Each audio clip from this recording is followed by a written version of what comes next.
Hello and welcome back. It's another day. It's time for some more streaming, eh? Why yes. Yes it is. Oh! Hi! Did you guys miss me? I missed you. It's been like, I don't even know, like what, 9 hours? 10 hours? Probably more than that actually. It's been a couple hours since I last streamed, so I figured I'd do it again. Shall we dive into the game? I think we shall.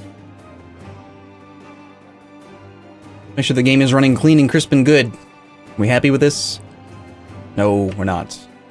Figured it out though, and that's the best part. I know what it's doing. We're gonna go back to the intro.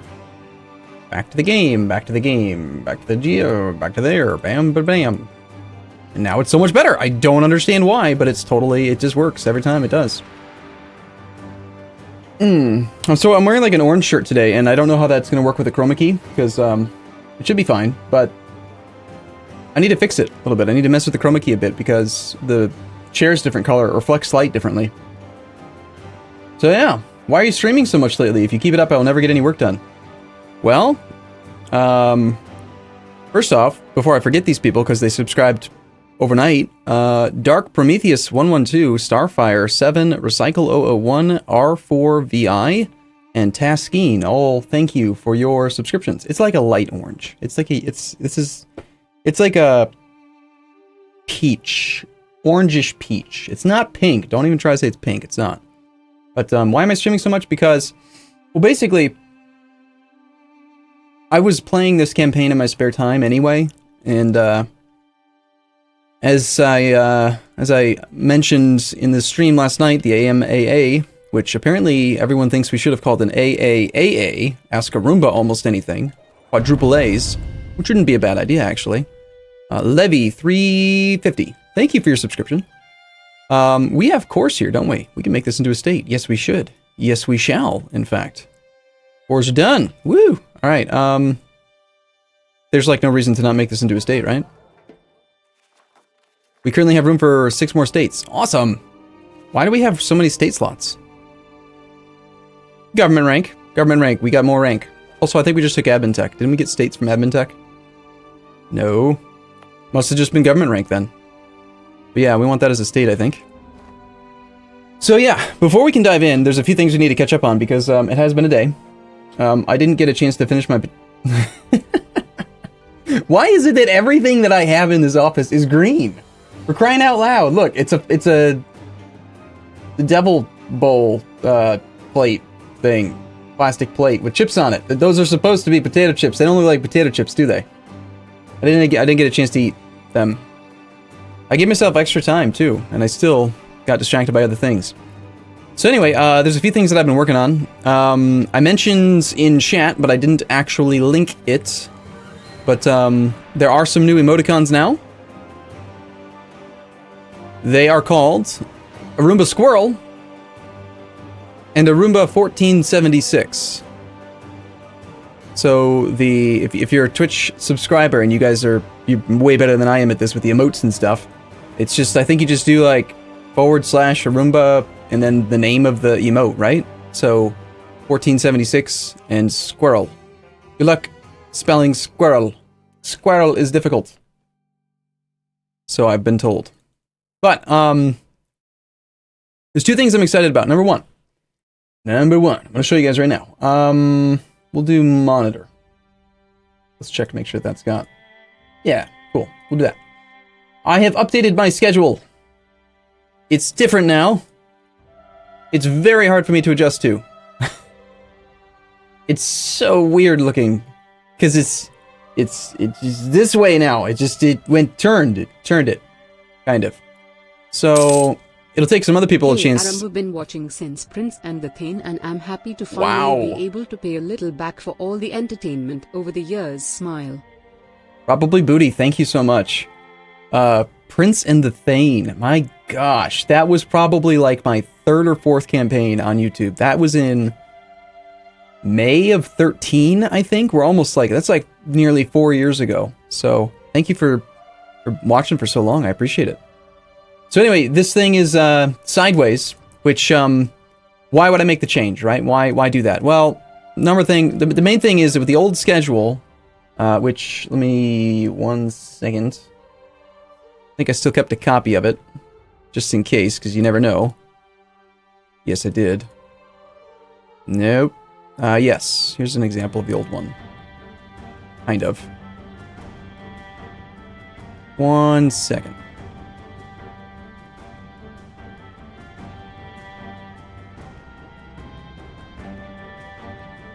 Okay, here's an example of what the old way used to look like before I messed it up.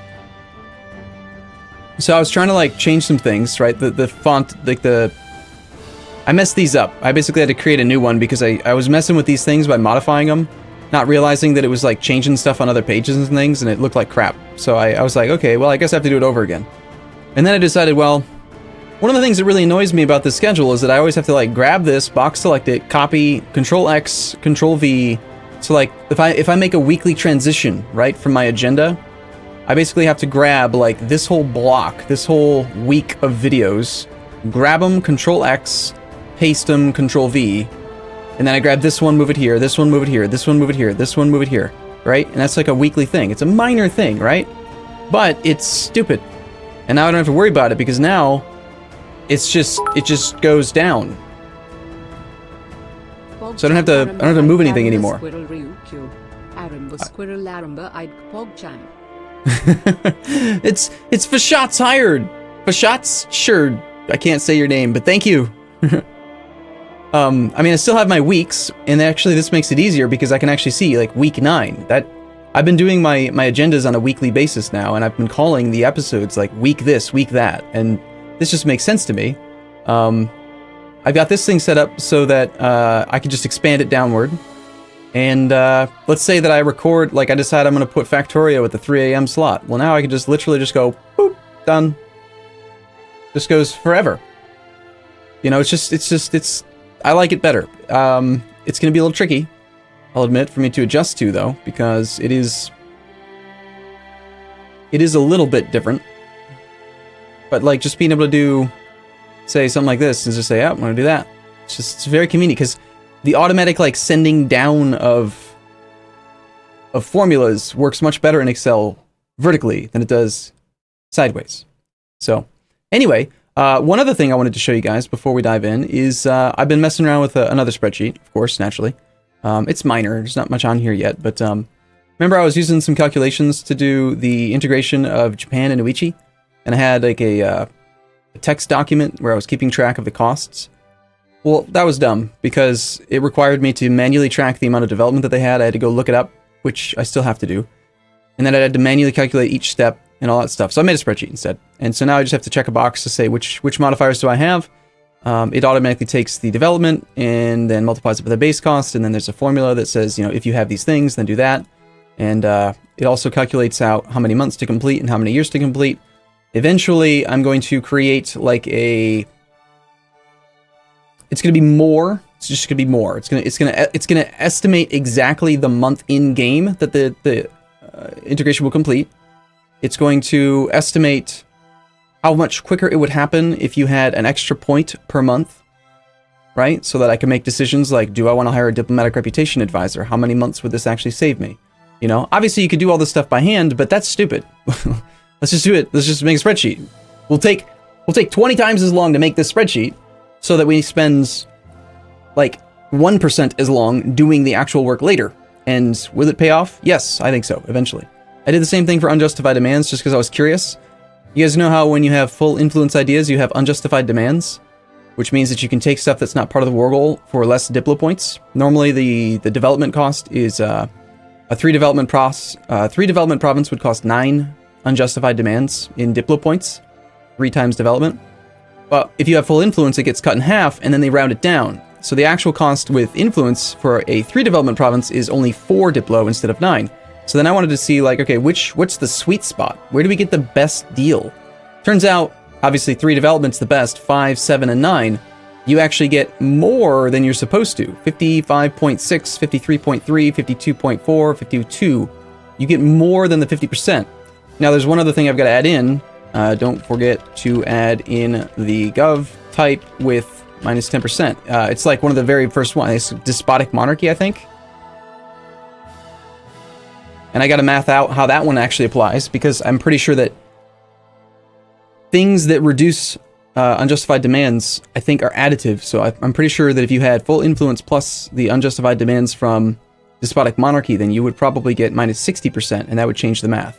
But to do something like that is so easy. You could just say, like, with gov, for now, it'll autocomplete, and then you just take this whole thing, right? We just copy this formula. 1 minus full influence divided by that. It's not quite right. It needs to be this one. And then instead, we'll just do minus times 0.4, because we know that the government type's like 0.1. And so then we can do that, round down.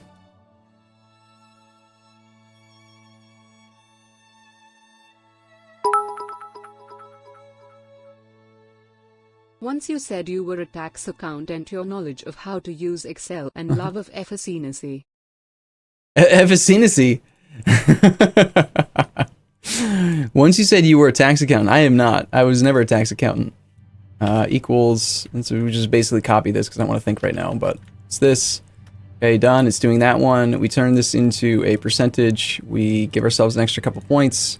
And so right now it's doing the exact same thing it was supposed to do, but then instead of full influence divided by base unjustified, we want to make it the, not at full influence, but the, with gov. At with gov, at with gov, at, you're supposed to be there. And so then it's automatically sorted by largest to smallest. We can see that if you have full influence with unjustified demands, that you can actually get more than the 60% you're supposed to. Worst case scenario, you get 60%. Best case scenario, you can actually get 66.7% on these levels of development. Interestingly, in this case, it goes 3, 4, 9, 8. So it's so minor. I know. I'm sorry. I can't help it. This is just the way my brain works, okay? We're gonna go back. We're gonna play the game now. We're here to play video games, okay? One other thing I want to do. Do you guys want the actual, the Winamp thing? You guys want to know the name of the song that's playing right now? I can just stick this thing down here in the corner for you. You tell me, do you like it? Is it, do you want it, you want that down there or no? Is it going to interfere with, like, buildings and stuff? Yeah, a little bit. You tell me. If you guys want it, if there's a lot of chat saying yes, we want it, then I'll leave it on. If you guys don't want it, then just say you don't want it, and then we won't have it. No thanks, it gets too cluttered. Yes, sure, it's okay. It's good, yes. Sure, no thanks, yeah, nay. About 50-50. Maybe a couple more yeses. A couple very big no's. Alright. Well, it's a minor thing. We didn't have it last time. I'll just turn it off. It's fine. Okay. I'm ready. We got water. No semi-demon water. I do not have the Sabaton songs on because I plan on exporting this to YouTube at some point. And Sabaton is copyright flagged. So you can't use it, unfortunately, if you are a YouTube person. I really hope you'll be adding conditional diplorep modifiers to that integration sheet. Also, yes. Please share when ready, smile. Oh, I'll definitely share it. Yeah, all the resources that I end up making, even though they're just you know, chicken scratch, I end up making them available to people. Yeah, Darthair, I want to have there'll be a manual entry field if you need to, so there will be a lot of, like, little buttons you can click and stuff for commonly used things, but if you just have to, you know, modify your Diplo value by 1 for some reason, then it'll just be an automatic thing where you can just have a field to enter it, and it'll modify the whole sheet for you. Definitely. Okay, so if I remember correctly, I'm actually pretty happy with the way that the session played out. I didn't roll back at all. We're exactly where we were at the end of last night, or yesterday at 5 p.m. for me. Bob the Wall Builder is currently set to be supportive because I think we were making him do stuff. We were considering attacking Portugal. Didn't like that he had turned one of his forts on because he's a jerk. He's got one mothballed up there, but I don't think we can get 1, 2, 3, 4, 5 provinces in 1 month. I don't think we can get to it. Even if we went Petin to here, to here, to here, and we went 4 provinces, it's still movement distance is calculated from the center point, which is actually right where that graphic is, right where they stand. That's considered to be the center point of the province. So distance, movement time is calculated from here to the center point of here, to the center point of here, to the center point of here, to the center point of here. So pretty much no matter which way you go, I think it's going to be more than a month. And annoyingly, since we don't have military access, we can't figure it out. How freaking amazing would it be, Paradox? I mean, look at this. I can see we'll arrive in Peten on the 11th of January. I can see it will take me 10 days to get to Peten. I can't see how long it'll take me to get here. Hell no. That being... No. I need to write this down. So I'm going to get pissed off soon. Damn it, Paradox.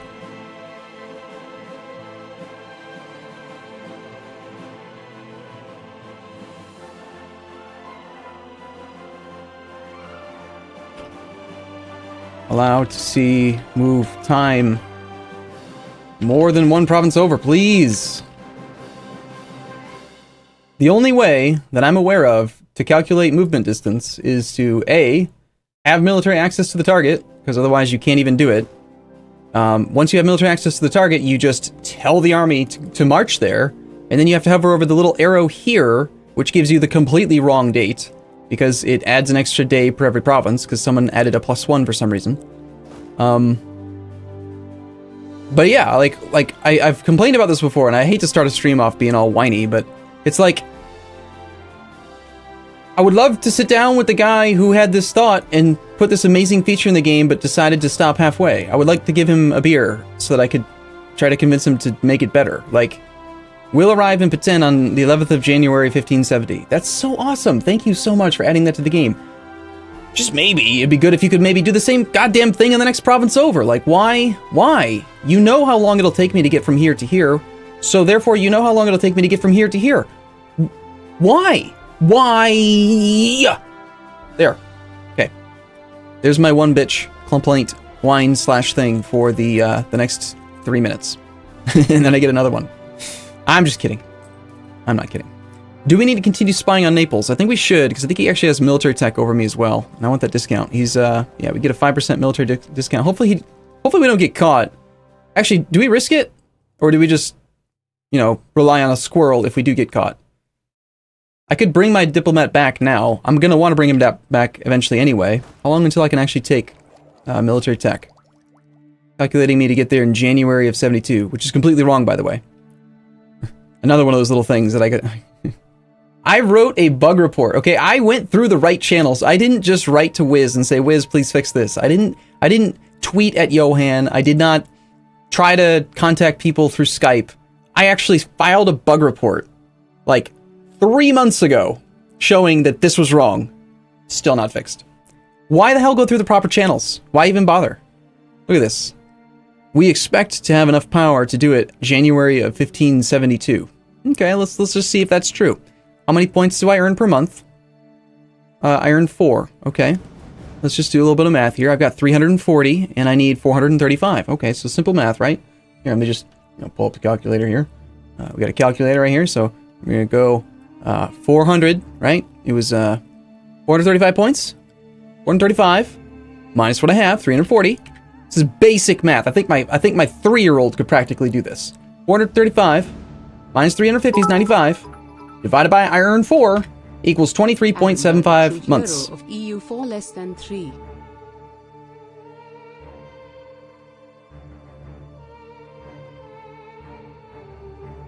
That's weird. It's actually right. I'm confused. I don't trust it. I don't trust it. When did they fix it? They didn't fix it.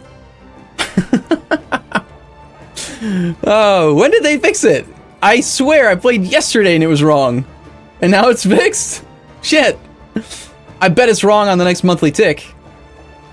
Oh, damn it. Alright, I'll be right back. I'm going to start the stream over again. We're going to delete that last 5 minutes. I feel very sheepish. I'm sorry, Paradox. But this whole one was still valid. Damn it.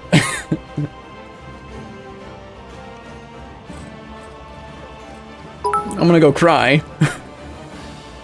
No, it's not normally... It's not normally when each January comes up. Okay. Let's wait and see. We'll check it again. We'll see if I'm crazy or not. Anyway, we have a mission right now to reduce overextension, which we're going to satisfy in, it looks like, October of this year.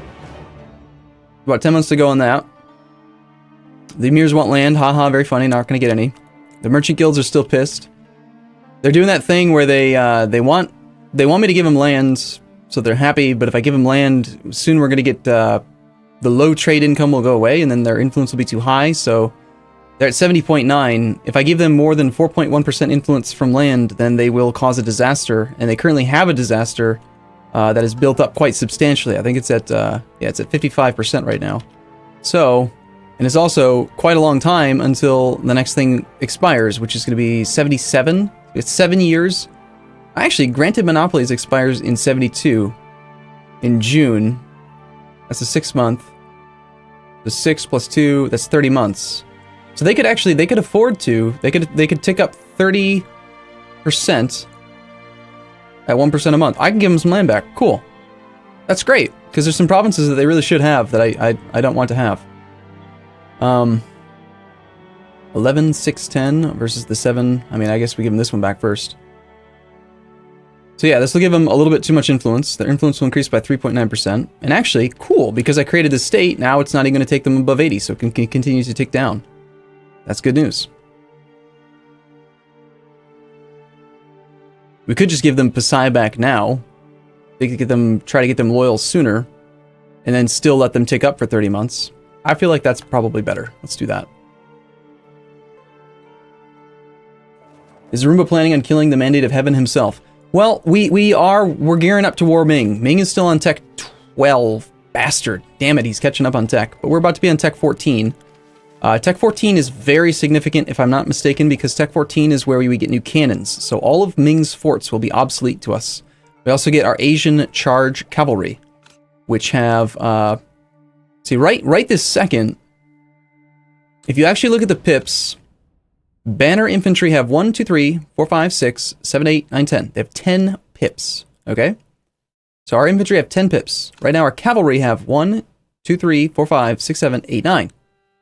Right? So they have fewer pips than our infantry do, but they make up for it with their the monstrous shock modifier. The next tier, though, they have 6 plus 5 plus 1. So they have 12 pips. Like, the next tier is going to give us really good cavalry that already have a really powerful shock modifier, on top of the fact that we're going to lose all of his forts will be obsolete. We get more combat width, and we get infantry fire plus 0.3. Like, Tech 14 is a big deal. So, once we war Ming, they will hopefully lose the Mandate of Heaven and die a glorious death. That is the hope. Other things we were considering toward the end of the stream. We wanted to attack Portuguese Mexico because right now Castile won't defend him. I'm gonna go ahead and say that even though we could have a little tiny little bit better discount on Naples if we keep spying and keep it at 100 until we have enough points, it's gonna take me, what did it say, 2 years to have enough points at this current rate. So I'm not gonna just sit here with my diplomat working for 24 months. Of course, in 24 months it will have down-ticked by 24%. We'll come back for a little while and let it decay. So we're gearing up to attack Ming. Now the next question is, do we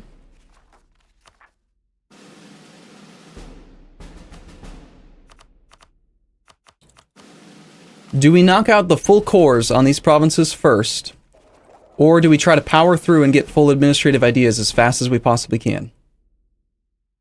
I need to get the Vassal Integration Act. I need this policy, because if we go back to that spreadsheet that I had made, I am going to end up with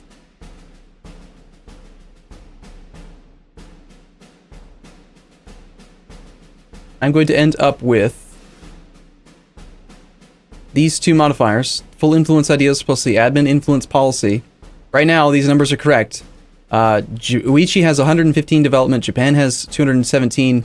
So the effective cost with our current multipliers is going to be 955 and 506. So what does that mean? That means that when we're looking at this number here, we do not want Uichi to get to 506. If they get to 506, and then if they go anywhere past 506, then we are wasting Diplo points, because eventually I will turn that policy on. I think that there's a lot of benefits to knocking out administrative ideas. Unfortunately, I do want to conquer land, so it's like, it's kind of tricky. We have no loans, we'll never have loans, but the mercenary maintenance costs will be nice. The administrative tech costs will be nice. Number of states will be nice. And we would probably will turn on the Colonial Administration Act, possibly. Settler chance +5 and global settler increase +10. Those are both very good. But getting some of these other provinces fully cored would also be very good. Because until we do, we can't give them to an estate.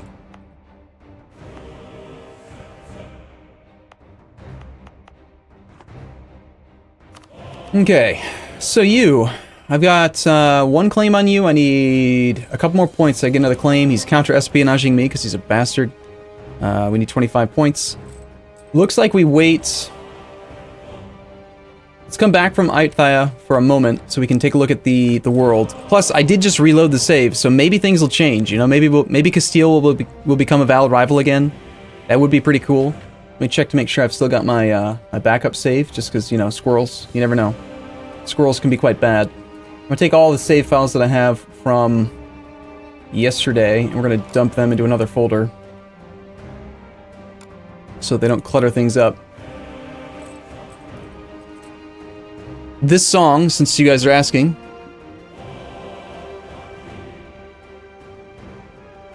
this is from Crusader Kings 2. This is Songs of the Byzantine Empire. See, this is why I was considering putting the thing up there, is that you could just know the name of the song. It's a very good song. Alright, so I'm assuming everything's not changed. It shouldn't have, but if we were to attack Portuguese Mexico, Castile says no. He says, hell no, we got 4,000 ducats in debt. Haha. Gaining piety sucks, because every 25 piety costs us 5% national tax modifier and 5% national manpower modifier. Right this second, it would also cost us up to 2.5% tech, because we are going to take this. So 2.5% of 600, that's 15 military points. So if I declare a war against someone that gains me piety, I'm increasing the cost of my military tech 14 by 15 mil. And so I'd kind of prefer to not do that, but we don't have any war exhaustion, and we can't say no to opportunity. Can we tell Bob the Wall Builder to attack anyone? I wonder. No, he doesn't have any claims.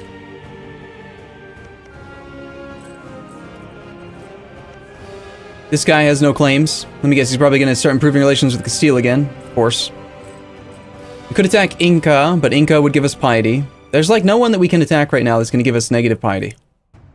Which really sucks. I killed all the people that were Sunni. We could attack Songhai. And Borno Jolof Kong. The massive war going on over here. I could send a colonist out here, and in about 400 days we could attack Songhai. Love you, Arumba, smile 30. 29 months, Speedfox 666. Why, thank you.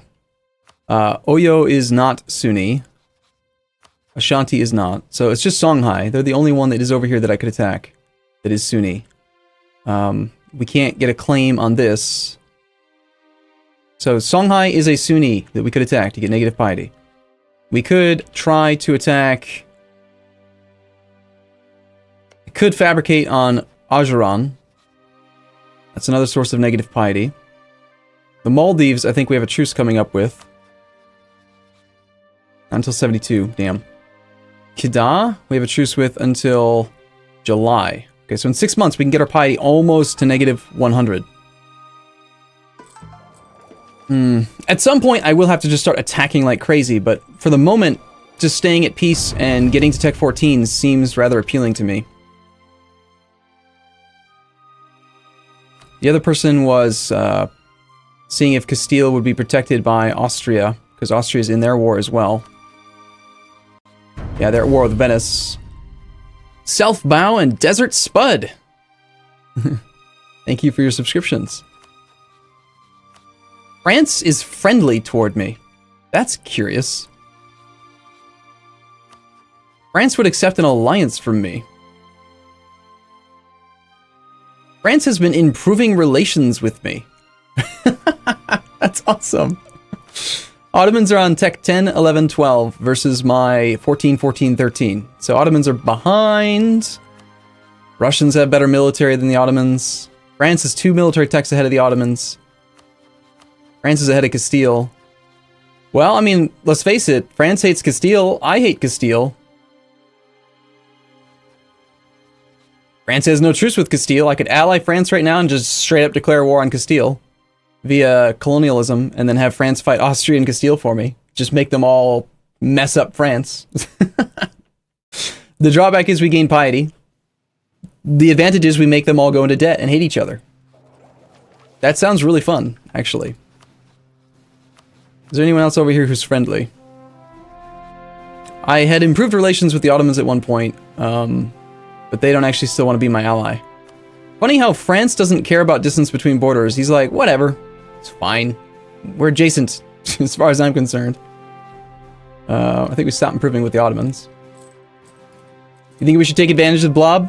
Here's the drawback, is we actually, we don't have a relationship slot for the blob right now. We just released Tisenwi. You think it's worth spending 1 Diplo point per month to make France? I think it is. We're ahead of time by 13 years on Dip. We're generating 10 points a month. We are annexing right now. That is a thing, but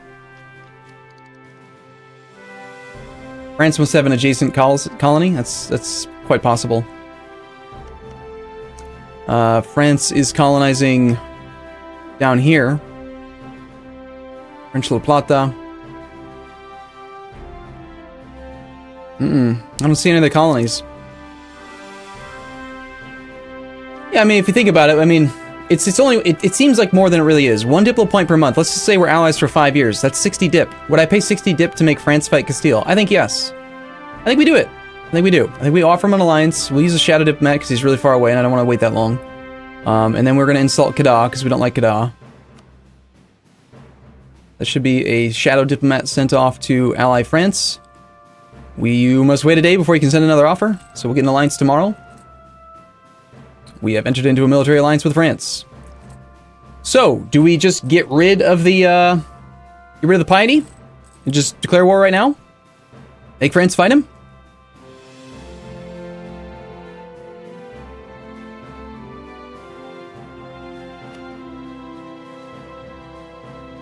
I'm kind of tempted, gotta admit.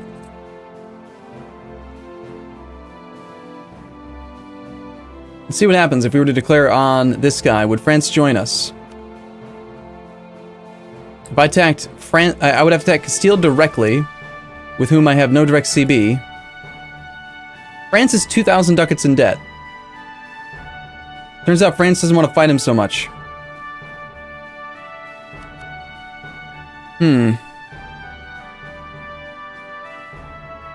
Even though he's rivaled to him.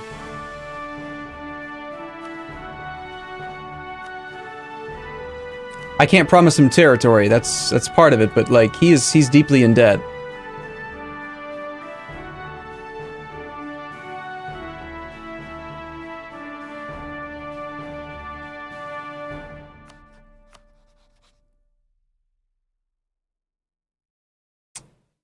What do you guys think? Okay. I think we have 2 options here. And I do want to do a straw poll here. I know I do this every time we stream, okay? We end up taking like a half hour before we even unpause the game. And that's just part of Ryukyu. Like you've got to take the time to sit and analyze the situation before you dive in. Otherwise you're going to make mistakes and end up having to roll back anyway. So Twitch thinks the best course of action is okay, I'm going to explain my ideas and then you can talk about it in chat if you want. Go ahead. But I'm going to make a poll and then I'd like to see a polled answer. So Here's the options that I see. Option number 1. Oh, look, a squirrel. And we don't ally France, because we know now that he won't actually join a war against Castile, even though he has no truce, because he's deeply in debt, which is something I technically probably could have looked up if I had gone into it here and looked at his score to see that he's got 5 loans. Right? I could have done that. So we know that he's not willing to do this. That's option 1. I'm gonna write that down. Option 1. Squirrel. Don't ally France. Okay, option 2. Wait until France is willing to join a war. We currently gain A favor, technically, this is ridiculous. We only gain a favor every 2 years. So option 2, wait 20 years. For favors and / or France to be willing. Whenever he's willing. Option 3 is that since we have beaucoup dollars, we could just give him a whole bunch of money. Give the baguette 2k dollars and hope he will then fight Castile. Those are the options as I see them. Now there may very well be more options. But I'm curious to see what you guys think.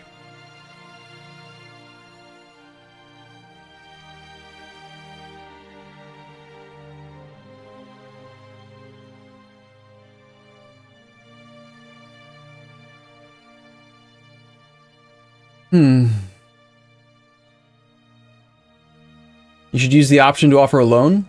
I don't think he'll take a loan. There's only one type of AI that will actually accept loans in the game right now. France is a Midas-touched lawgiver. The only AI personality that will accept loan offers these days is the indulgent. They will accept loans. But other than that, AI will always say no.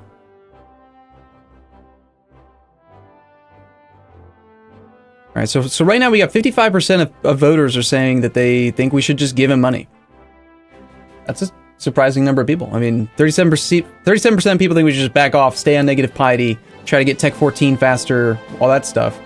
But more than half of people think we should just give him the loan. Or not loan, but just give him the money. I mean, I'm making 45 ducats a month right now, and that's after having given 6 ducats a month to Bob the Wall Builder. So we're netting like 50 ducats a month right now. I can't really go for Portugal and wait on France. If I go into an offensive war against Portugal, I can't call France into another offensive war while I'm in an existing offensive war, because he'll say, I would be called into multiple wars, which is horseshit, because I wouldn't be trying to call him into the war with Portugal, but he'd think that. Blah. So no, if you want to use him like that, you have to actually call him into the first war first. Well, I'll tell you what, let's do this. Let's try it. Let's try it. We'll wait a month till we can interact with France again. We'll send him some money, and if he pays off his debt and then is willing to join it, we'll try it. We'll do it. If he doesn't pay off his debt, then oh look, a squirrel, because I'm not giving him 2,000 ducats for him to build a bunch of heavy ships or some nonsense, you know. So for the moment, then we go back to spying on Ayutthaya for this month, and we just wait till next month.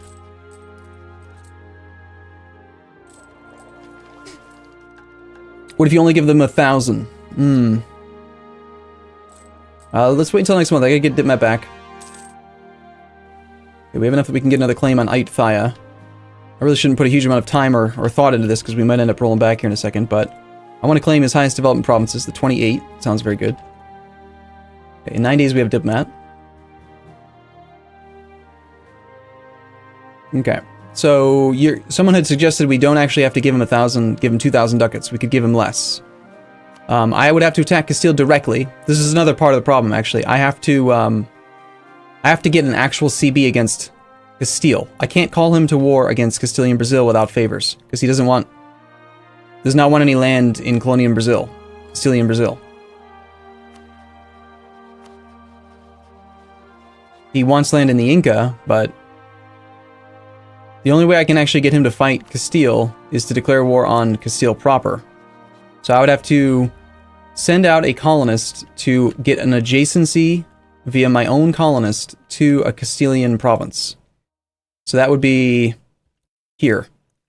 If I were to send a colonist to Rio Grande do Sul, we would border Castilian Brazil, giving me a... No, that's Castilian Brazil. I need a personal claim on Castile. Where is he currently colonizing?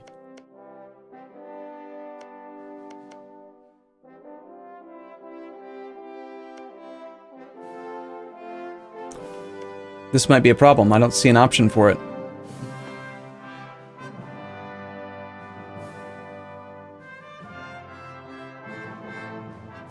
Castile does not actually have any adjacent provinces that I can get a claim on. That's not true. Hold on, that's not true. I have exploration ideas. Can fabricate overseas in colonial regions. So even though I don't need to send a colonist. I just need to get 20 spy network strength on Castile. And then anywhere in any of these colored regions, I can just instantly fabricate a claim. So we get 20 spy network strength on Castile, and we just fabricate on, like, this province, and then we declare war on that. Done. Can't you attack Castilian Brazil, call in France? On Castile takes leadership over war? No. I don't think so.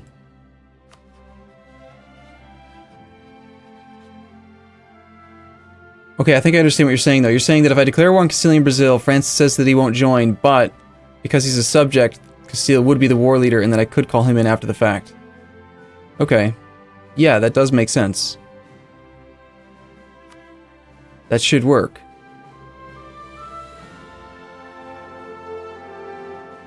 We would have to pay off almost all of his debt. His reasons to accept a call to arms against Castile right now are negative 1,097. Negative 77. So I would have to pay off. We'll call it 77 out of 130. I'd have to pay about 60% of his debt. Let's round up to like 65. So 2,000 times 0.65. 1,300 ducats. You can't buy it down like that, but I can send him the money. All right, let's try it. I just want to see what happens. I think you might be right. I think that if I declare war on Castilian Brazil, that even though France says they won't join, because Castile will then become the war leader, I could call him in after the fact on a promise of territory. I think you are right about that. So, we need to send France some money. Let's use a bunch of shadow diplomats. First thing we're going to do is send him 1,300 ducats. Let's send him 1,500 to hope that he actually pays off debt with it. We'll use a shadow diplomat for that, hopefully. And then we will declare war on you. Citing colonialism. Bahia? Sure. Bahia sounds good. And then we will go back to spying on Ayutthaya. Or not. So, spy, war deck, send gift. Okay, we're at war with Castile.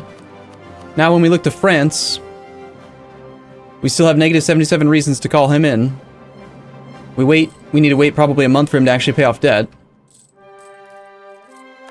We just gave up 25 piety. Also, we were at 0 maintenance before this war deck, which wasn't really well planned. That does, or will most likely break the Castilian-Portuguese alliance. So Castile, who's currently on negative 35 prestige, both of these guys are going to lose a bunch of prestige. I kind of would prefer it to be the other way, though. I'd rather declare war on Portugal first so that Castile loses the prestige, but... Alright, now we just have to wait and see if France actually pays off his loans. And yes, on a promise of territory, he will join. He... Currently... I can't even look at it, damn it. Well, I would like to know how many of his loans he paid off with that money. We gave him 1,500 ducats. He had 5 loans. He paid off 4 of his loans. His treasury is 200 ducats. I don't know what his treasury was before, but we know for sure he had 1,999 ducats in debt, and he paid off 80% of them. So he paid off 1,600 ducats in debt with the 1,500 that I gave him. So he probably had like 300 ducats on hand. He used all of it to pay off debt. So that does work. So yeah, we could do this right now. We could just be in this war. There's nothing wrong with this war, in fact. We used a good CB. We could keep playing. We could just go. And yeah, France is going to fight Castile. Castile has yet to call in Aragon and Portugal. Sorry, Austria and Portugal. France has a tech advantage of 2 over Castile. And Austria as well. Like, France is way stronger than both of them. And Austria is involved in their own war. So you guys like this? Does this sound good? Now, if we're going to do this, if we're going to be at war in this one, we might as well be at war with this guy too. Right? Probably.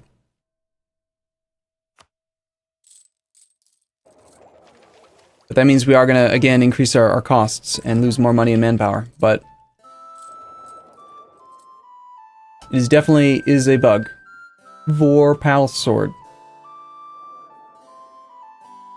Oh yeah, we're using some bugs. Not too many, but some.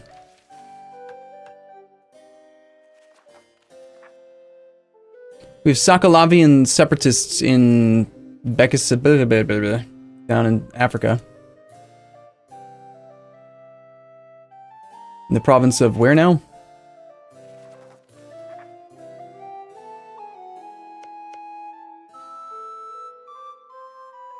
Alright, well as long as my men are just standing here, that will actually go away. You take 4 of these troops off. And just in case they still fire next month, for some weird reason, let's put a secondary leader here. Call France into the war before you declare war on Portugal.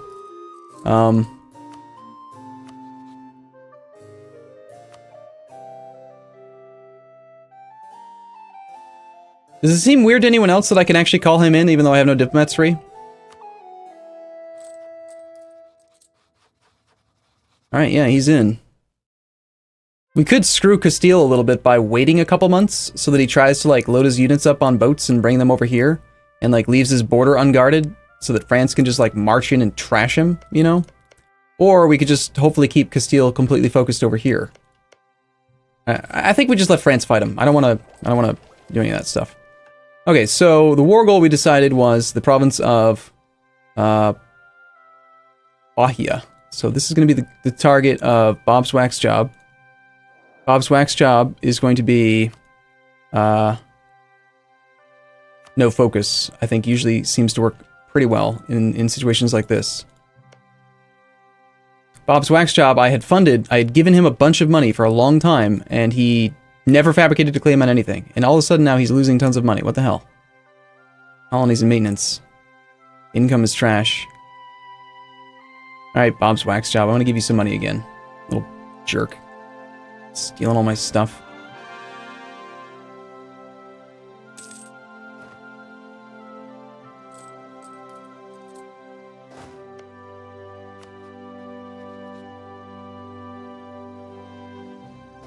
Uh-oh.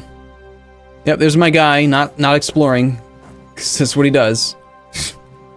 What a dummy. Alright, he's working on his way towards Bahia. Hopefully he'll stop there. This is now got 0 unrest, minus a little bit more. Pull a couple extra troops over to that other province with unrest. We know we're over the relationship limit. I don't think we need a constant alert about that. We knew that this was going to happen, but I calculated that it'll be fine.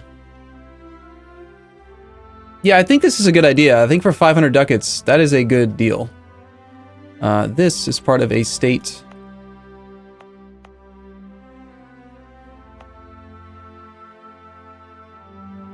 It's part of the Moluccas. No, it's part of...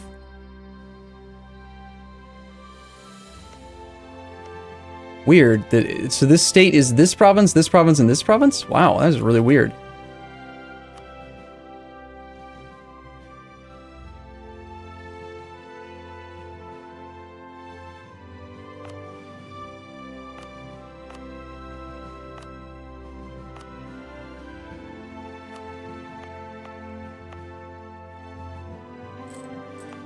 Okay. So we get a full core there, we can't do anything about that.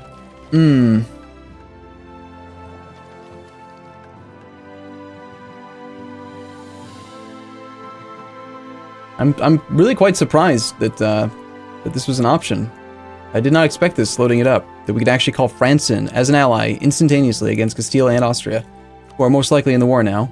Yep, there's Austria. Either he hasn't sent the call to Portugal because he knows he'll decline, which means that if we can declare war, this is perfect right now. Trash Castile's prestige right before he does any big battles by declaring war on Portugal and making Castile the one that has to dishonor a call. Be glorious. Look at that cannon on the border. Okay, so as soon as we're allowed to declare, Should be very soon here. There it is. You still have a mothballed fort up there. We could wait till the 1st.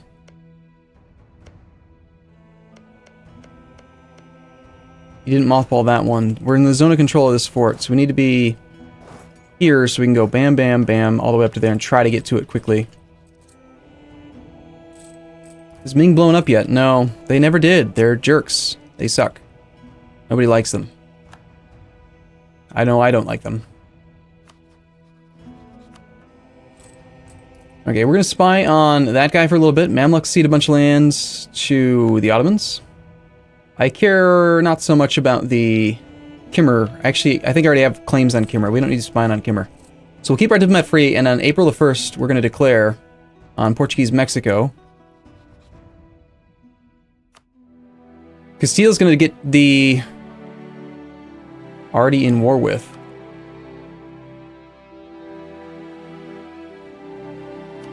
So wait, that means that he doesn't actually get the dishonored call. Damn. I wanted him to lose 25 prestige and 1 diplo rep. Oh well. I still think we should take advantage of this right now. Shouldn't we?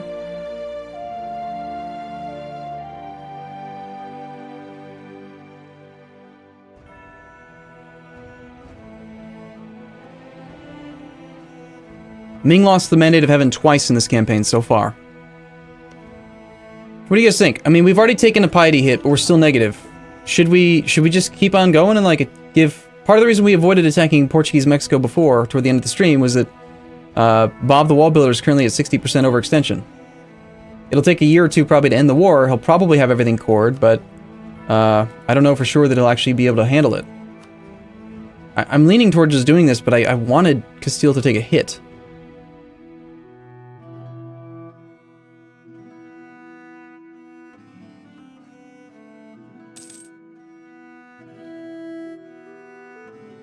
Can you show Portugal's army and navy size in the ledger? Sure. It's not very big, I can tell you that much. Portugal currently has 17k troops. And they have...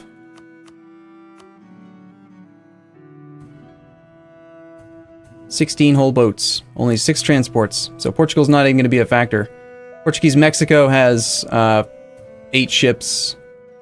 And Portuguese... Mexico has 7 troops that are going to be right up there. We can just go kill them. Portugal's very weak, and they have no other allies at all. Yeah, I think we declare this war. Yep. Again, this is far away, so we'll use the Phantom Diplomat, just in case we want to use the Diplomat for something else. So we will... My capital's right here, so my closest target is actually Kedah. I think that we...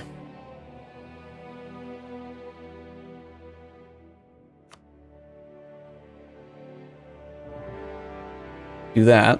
Then we come back from this because I don't really care about that.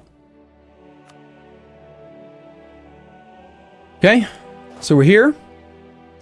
That fort was mothballed. This fort was not mothballed. And now we get to find out. Can we actually get there before the end of the month? No. See, I knew we wouldn't be able to, but... Alright, it's March. How the hell does he pronounce Kimmer? I don't know. Like that? We have 21k manpower. I decided I'm going to be using my own personal men mostly for sieges because I'd rather have the combat happen with gain prestige or gain... Yeah, I mean, I don't need the prestige right now. All of my guys I think are very loyal.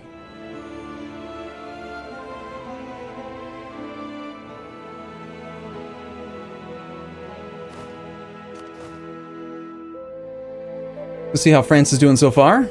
France is fighting Austria. Good. It's got a 434, 33k infantry. France is centralized. He's not really colonizing. He's got no colonial nations. He is trying to colonize, but he has no real colonial nations yet. This is still French La Plata. So that means that he's not going to be a complete idiot. He'll probably keep his entire army in the mainland. And I think that I think Castile and Austria are both going to completely focus on this. Castile, we know, is like 4,000 ducats in debt. Europe is bankrupt right now. They are all doing very poorly. Now that we're ahead of time on Diplotech, what do you guys think about Global Settler increase plus 10 for 1 Diplo point per month? We're already paying 1 Diplo point per month being ahead of time, and we're integrating tons of people. Probably not worth it. We don't really need the colonization yet. He did take the war goal. Where are you going now, man? Oh, right. I said I was going to lend some money to Bob's wax job. Let's send him some subsidies again. We will give him like 4 ducats a month.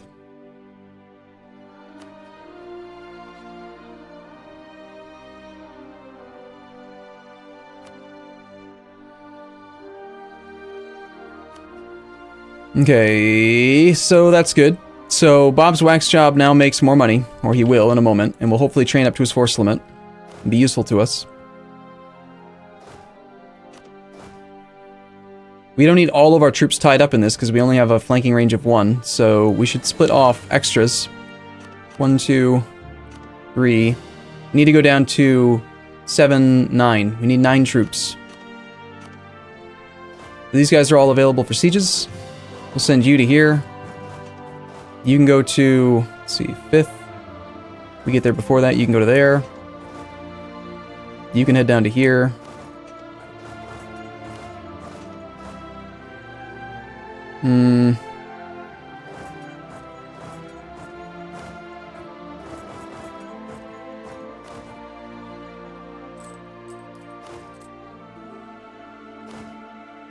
A loan offer from Joloff. Okay. Nah.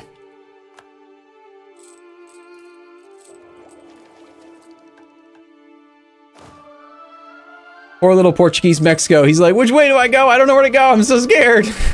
The Ryukyuans. No. The Ryukyuans are coming for us. Aragon has called for a crusade against us. That's kind of funny.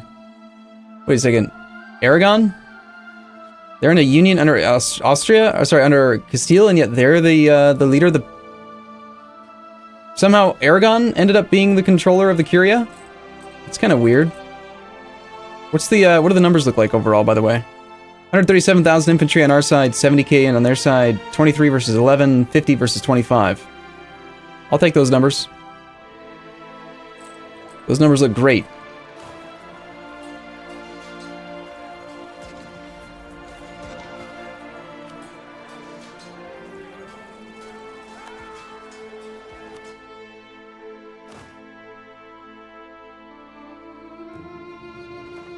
Alright, Kaisho does have siege value. It is a level 1 fort, so we're going to take Kaisho with the regular, as many regular troops as we can leave behind. We need, there's 1 unit that's already about to be there, so 7 troops ideally. So this would be 1,006. That'll do it. So these guys can go to here. And that guy can come up to there.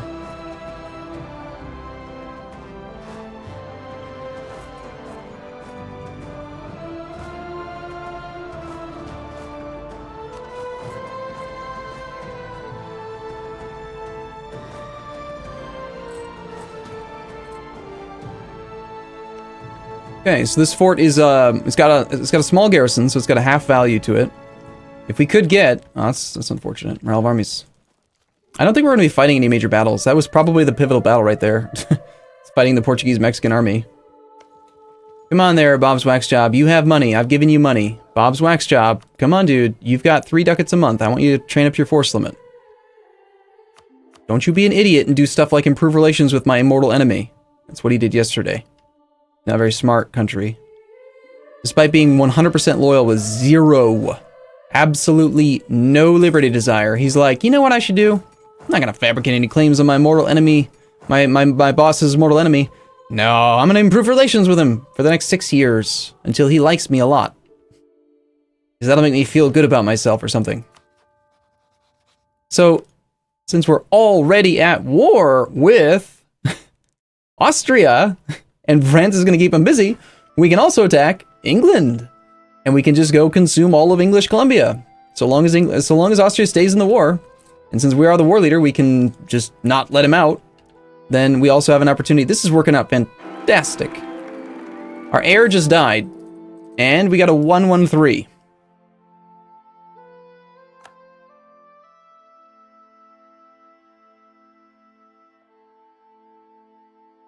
Our heir who was a 365, I think.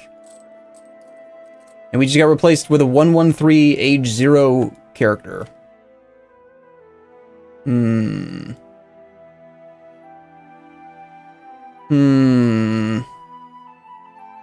Not so sure how I feel about that. Hey, I didn't say anything, but you guys are going crazy saying stuff about squirrels, so, sure. That's weird. What happened? Will you be able to take land from actual Europe with this wars? That's so weird. Look, did you see this? It closed ungracefully. I don't understand. What happened?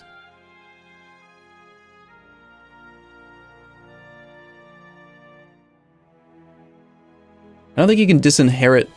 We could disinherit. Yeah, that was horrible luck. The timing on that, it's just so weird. Will you be able to take land from actual Europe with this war? Europe. Maybe. Maybe, actually.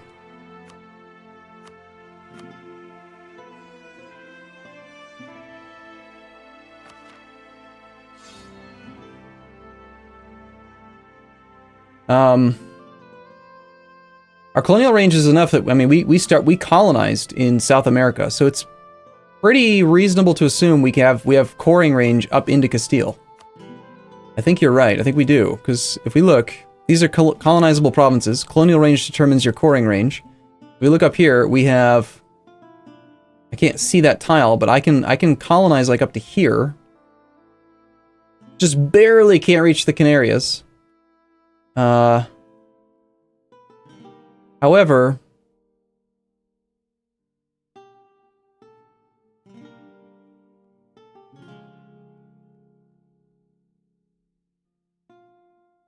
I could at the very least take over Castile's, like, holdings over here in Befta, which gets me adjacency to Jolof and Mali, who are both Sunni, which I would be super thrilled with. Especially because he has no fort here, so I don't have to siege it, I can just demand it. So we take that land. We immediately we could get some piety back by declaring war on Mali and on Jolof.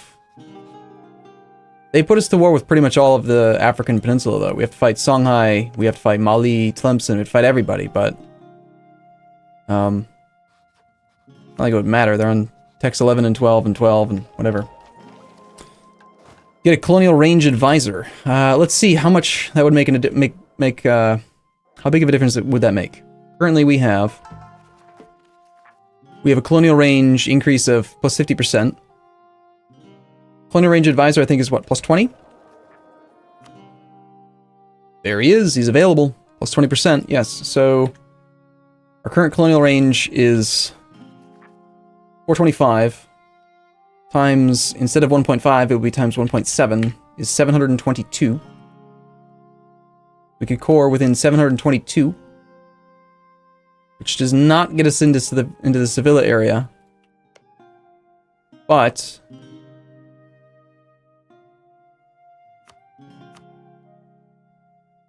doesn't even get us there. 733 for the Canarias, and we'd have 722. We're still like 11 shy, so that wouldn't do it. But we can still take this. We can take this, and then the next war, we would be up there.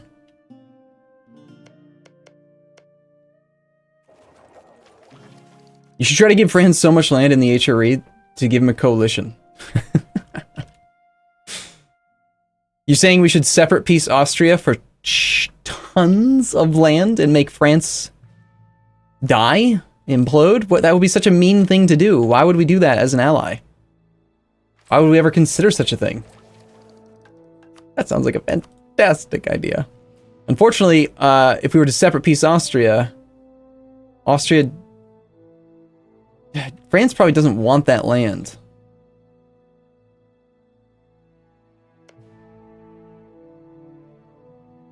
So the only way that I could give France land would be to give him Castilian provinces. I could do that, depending on the war score cost for the stuff that I want to take. Let's just see. War score cost for the things that I want. Everything in the New World's stupid cheap, because we declared colonialism. And colonialism has 50% cost for stuff that's over here. We are going to end up paying some dip. It's a shame that Castile stopped being a valid rival just recently, but I don't really care about the diplo points. I think we take all the things. I mean, look at this. I could take all of Castilian Brazil.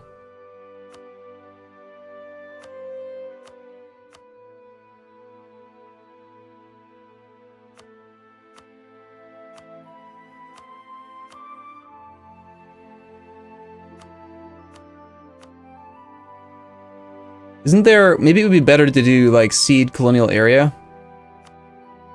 Seed Brazil, 37 war score. If I took all of Brazil myself instead of using that, I think it's pretty reasonable to assume it's going to end up being 37 still. That just sort of makes sense. That's pretty much everything that I can see. You actually can select these even if they're in Terra Incognita. You just have to annoyingly find them like this.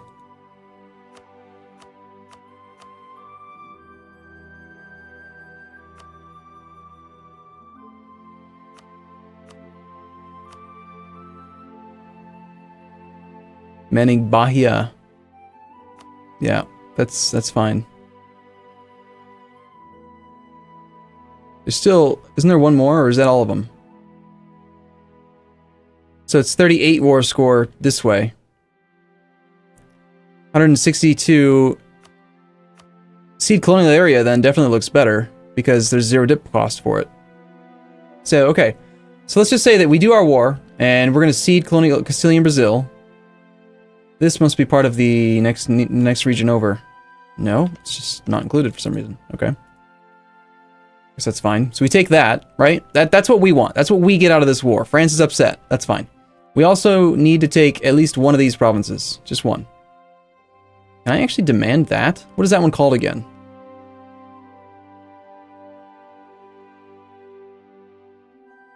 It's not the Baleares. It's not the Canaries.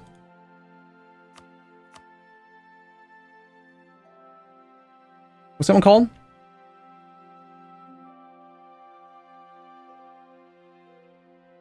I remember there's like a special name for this sea tile here. Cape Verde? Cape Verde. Arguin? That one's Arguin? Okay.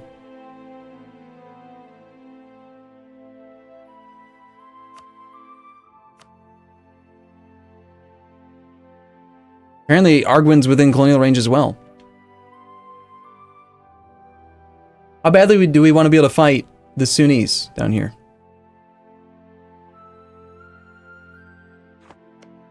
I mean, Castile has spread stuff down here, which means that this guy is totally vassalizable. I could attack and release like Kabu or something and have a vassal instead of a protectorate. Or Fulo. Even though the African vassal I really want is Air. But Air's cores don't extend that far over. Air's way the hell over there.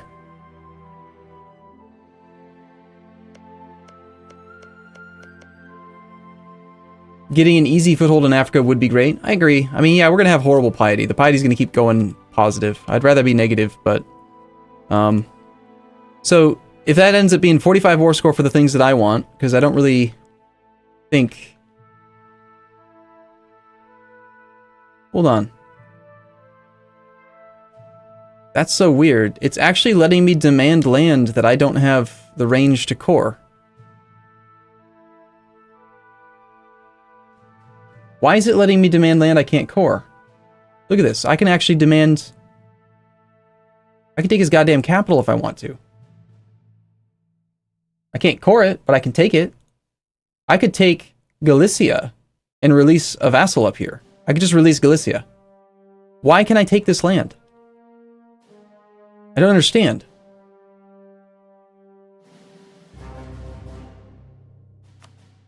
No, before I even took these, look, I can just take it. I'm allowed to take whatever the hell I want. Look at this. I could take goddamn Holland in this war and release Holland.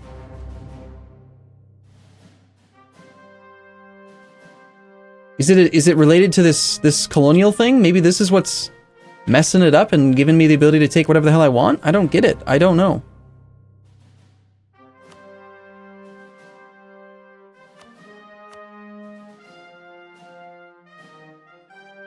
Well, if that's the case, I think we ignore that province I think we do take one here so that we can get in. I mean, I have no way of getting close to Mali and Jolof without taking land from this guy. So yeah, I think we have to take this. We have to take colonial Brazil. How big is colonial Castilian Brazil, though? Is it going to make him overextended? That is so weird. Wow. Yeah, Castilian Brazil's got 122 development. If we take all of Castilian Brazil, then we end up with a very, very unhappy Bob's Wax Job. Alright, let's do this. I'm going to manually take less than 100%, because it was close, right? We'll take coastal stuff.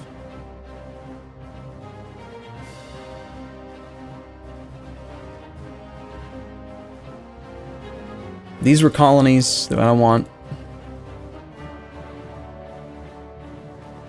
And then I gotta figure out what these damn things are called.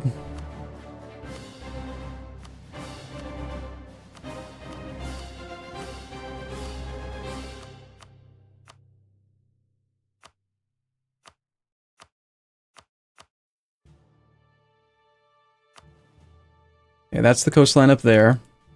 There's Sao Tome, and then there's just one more.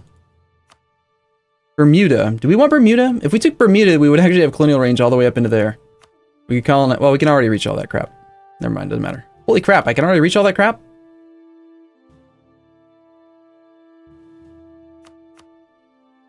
It says effective distance 1,000, but it's green right now. Could I send a colonist here? What is going on with colonial range right now?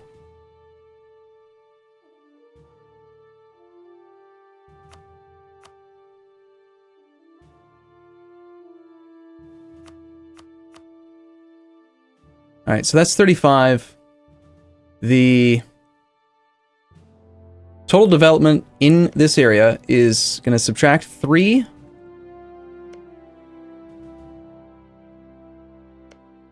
We're not taking this or this. So that's 9. So that means that from Castilian Brazil, we end up with 122 minus 9. We need to go down by another number a bit.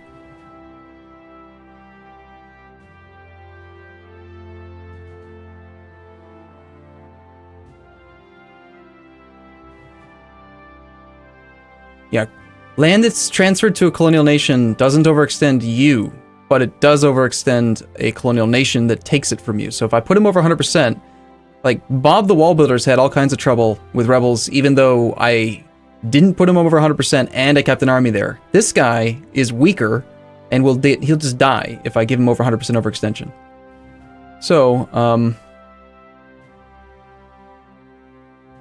but there is something sort of tempting about just completely killing Castilian Brazil and having him form another one.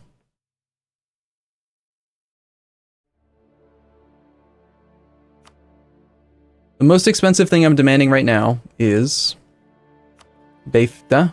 That's fine. Rio de Janeiro. I need to have that border because my vassal's an idiot. I don't expect him to... Alright, let's just uncheck from the edges.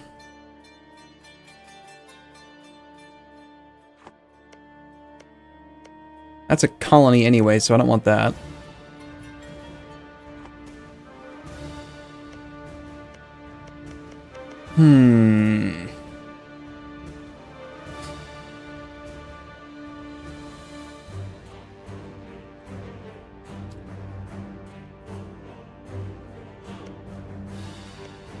Is the Castilian Brazil development number in the ledger counting this as part of his number? Damn it. I have 1,037. Is there an easy way for me to figure out if colonials, like colonies, are counting as part of the number? I don't think they do. I think that it's not until they complete that they actually count.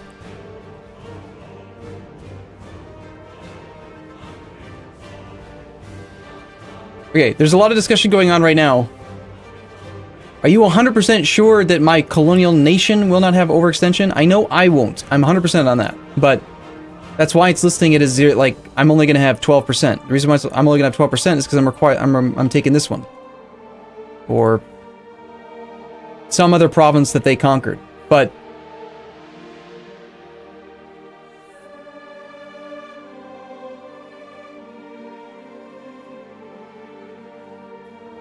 Let's just say that we'll just take a little bit less and just, it's fine. Whatever. We'll take 25 war score from Brazil. He'll grow just fine. We take this thing. We have to give France a bunch of land. But if this game is going to let me just, like, take land in the heartland of Europe for some weird reason, then I say we go for Holland. And we demand Holland. We get a vassal in here, we just start feeding him in future wars. It's ridiculous that it's even going to let me consider it. So that plus that is 46, and then I give France 54. No, you can't we can't annex Castile. Of course not. He's huge. He's 520%. Get Galicia too? I don't have the relationship slots for more than one vassal. I don't even have the relationship slot for one vassal right now. And if I get too many vassals, then I can't even integrate the vassals I have, and it becomes a perpetual problem, you know?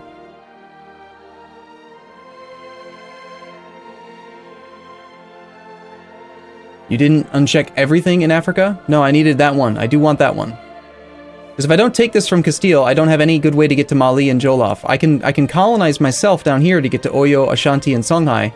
But if I want to go to war with these guys earlier on, then again, these guys are allied to, Jollof is allied to Songhai, so I could get to war with Jollof via a war with Songhai. Then just practically full annex Jollof in one war. Who could probably be vassalized, yes. I could vassalize Jollof. We like Jolof's ideas. Trade defensive? Alright.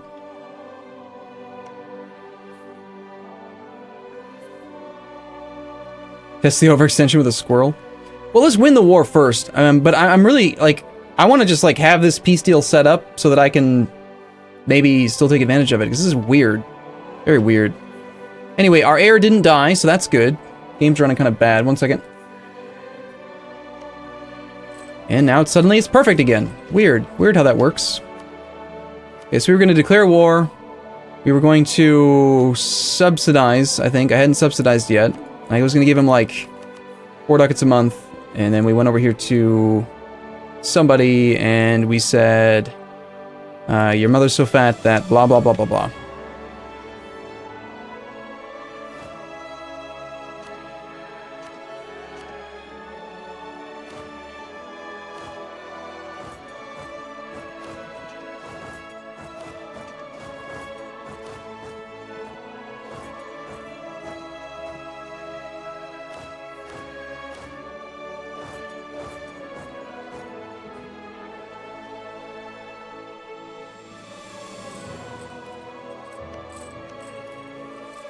Oh, you want me to give him a gift as well? Because you think he doesn't have enough money to hire new troops? That's a good point. Bob's wax job currently has 8 ducats in the bank. We're subsidizing enough that he can support his troops now, but yeah. If we want him to hire like 5 infantry or whatever, we should give him 50, 60 ducats. That is a good point.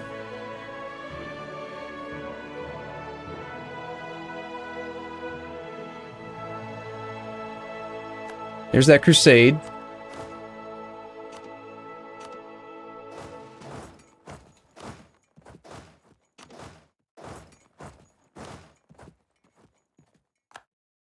Nothing about Ming.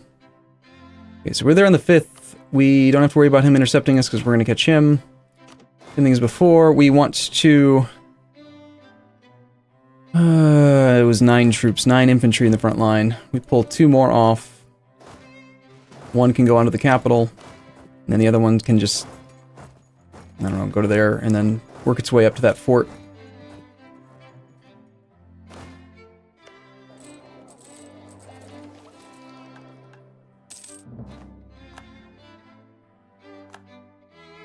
Depletion of the European beaver.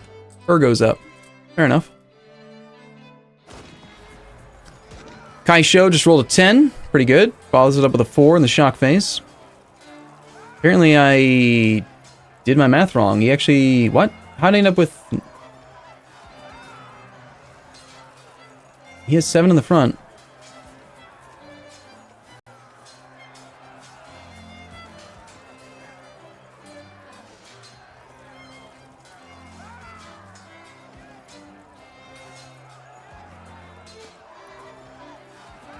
One, 2, 3, 4, 5, 6, 7.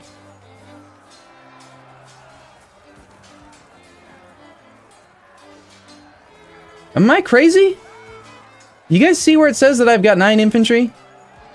I have 9 infantry. And yet when I look at it, I don't have 9 infantry, I have 7 infantry. Where in the hell are the other infantry? Why aren't there infantry right here and right here flanking this? What is happening here?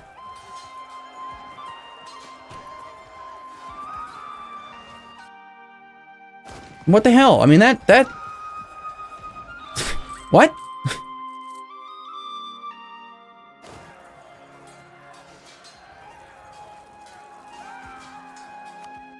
They couldn't possibly have had too low morale, could they? This army had a full morale the whole time.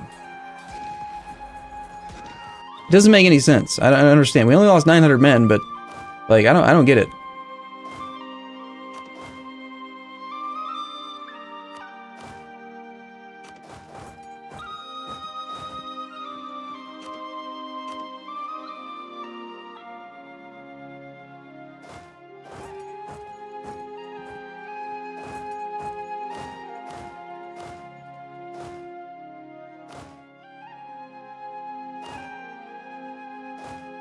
Okay, you're gonna go to there. The capital fort's easier to siege, so let's go work on that one with Kaisho. I don't get it.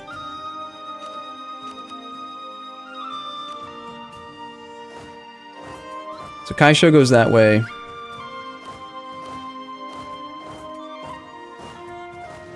That ends up being enough to get us up to there. It just doesn't make any sense.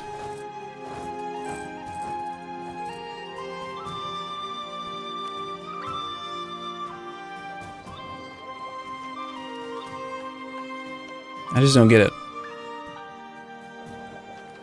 Okay, I think we do want to spy on Naples a little bit, top off our thing, because eventually we are going to take this thing, and we do need more of a tech discount now that we have more negative piety. Or more positive piety in this case.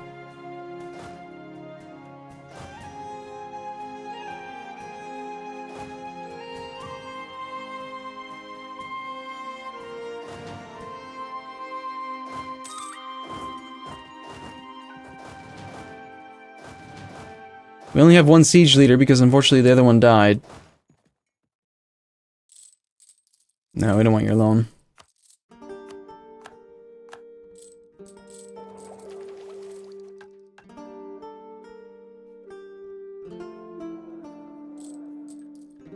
Either way, I think, I mean, I understand what you're saying, Monkey. Either way, I think I'd prefer to just take a little bit less so that I can hopefully guarantee that we can give enough war score to France in the peace deal that they end up going and getting wrecked by a coalition. We'll peace out, immediately break the alliance, and leave France to fend for themselves. I don't think France has any friends. He's got Naples and Scotland, big deal. I mean, Naples has got great tech, don't get me wrong. But Scotland, you can't really rely on the Scotsman, can you?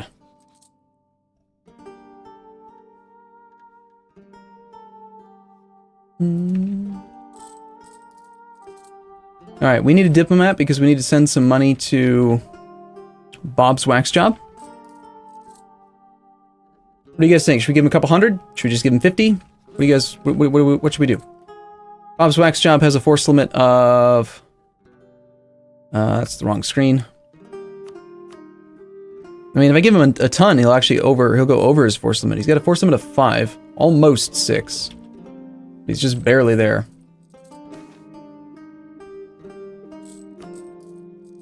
Ooh, our truce with Kedah has expired. Perfect. Well, I think it's probably about time to attack Kedah, don't you?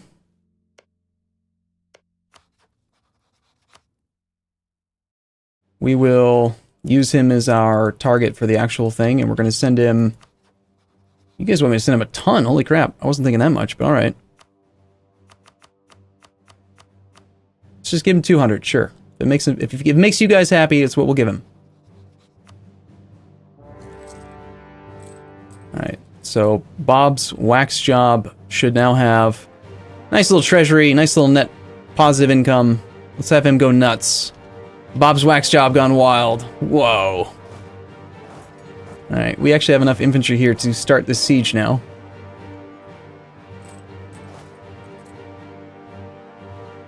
A status quo? What? What kind of nonsense is that, huh? This is a level 1 fort, and we are at full maintenance, so we'll pull this cannon over that way.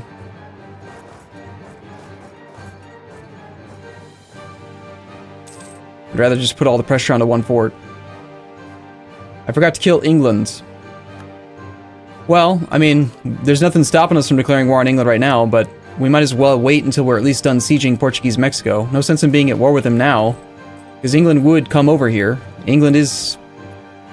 They have some troops. I mean, they're not, it wouldn't be a complete pushover. They got 25k troops, and England is on tech 13, so he's on the same tech level that I am right now, and he would come over here, so we might as well wait just a little bit, finish this war, and then go elsewhere.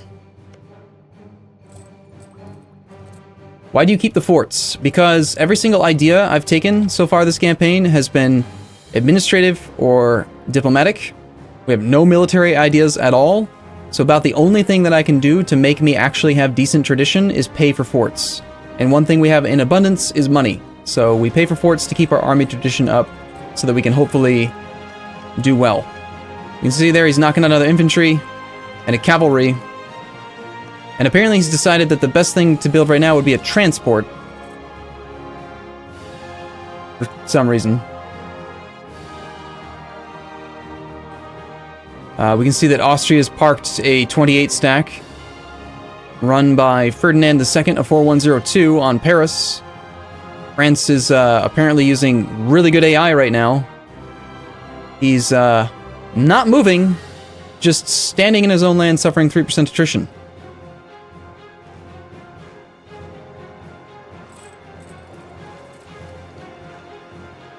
I mean, he could take that 50 stack and smash it into the 28 stack.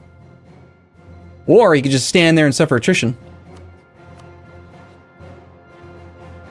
I'm gonna tell him to focus on, like, this province over here. I'm gonna try to direct France, because he's being an idiot. France, focus on these forts over here. Focus on this stuff. All these forts that are owned by Castile and Austria, you need to take them. Don't be an idiot. Ignore this. I hope he's not trying to go for the war goal in South America, because that would just be... it'd be even stupider. Alright, we've topped off our spy network with Naples roughly again, so let's come back. We do still need more spy network on Ayutthaya. We declared war on Kedah. These ships probably don't need to be protecting trade here anymore. We had them here because we were really overextended. We're still semi-overextended, but that's about to go away. When that goes away, we don't need to protect trade in our capital quite as much. Okay, to blockade you, we need, like, what, 2 ships?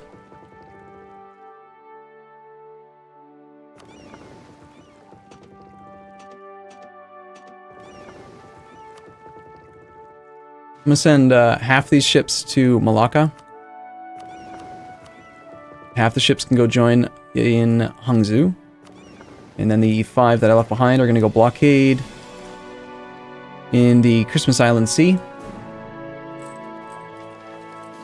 No, he's still just standing there suffering attrition. He's suffering even more now. That's 33 men per regiment. This guy's losing 52 stacks times 33 men. That's 1,700 manpower a month. I mean, France is got a lot of manpower. He recovers 1,123 each month. But I gotta tell you, if you just bleed 1,716 every single month for no goddamn reason, you're gonna run out. You're gonna run out. What is with the AI in this game? Are they just trying to, like, make me nuts?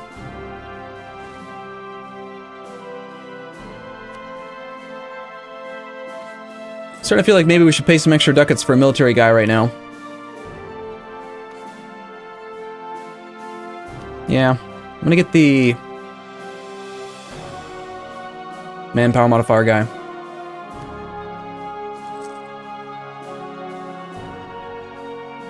You want me to reload the game to kickstart the French? Maybe. I mean, he's not really doing what he's supposed to right now. I agree, morale of armies is the better advisor if you're doing combat. We're not doing combat. we're just sitting. We're not going to be involved in any of these big battles. We're being stupid. We're just sieging the New World. Right. We're not safe scumming or anything here, but we are going to reload the game because I agree the AI is he's just sitting there. My ally is supposed to be smashing his face against France and Castile, and he's not. We can't let him suffer 1,700%. 1,700 manpower per month in attrition for no reason in his own land. There's just no way we can let that happen.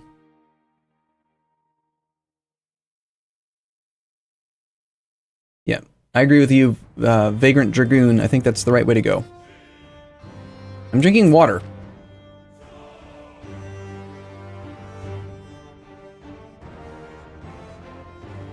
I don't know if France has naval superiority over Castile and Aragon. I don't think he does. I sure hope he's not trying to come over to the New World because the Wargul is not occupied or something. Gotta do this thing where I make the game not run like trash, sorry. Clear out all these things we don't care about.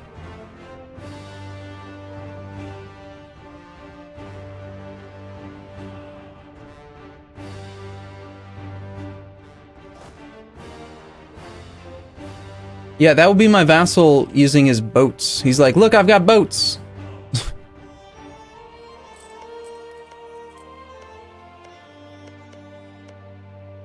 Stop making boats, man. You're not very smart, are you? Alright, let's see what he does. He continues to stand there while his capital is occupied. This army's moving. That's changed. But that's his primary army, ignoring the siege on his capital. Oh my gosh. What's in the boats? The French boats? Oh, you want me to look at the boats? I don't see any French boats. France has 47 boats. He's got 28 transports. France has 78k troops, and I can count pretty easily there. 20 plus 50 is 70, 73. I mean, they're all right here. He doesn't have any other men anywhere else. That's just Bob's wax job. That's not France. It's not like he's down here. I should have given more money to Bob's wax job ahead of the war so that he could actually train up ahead of time, but alas, I didn't.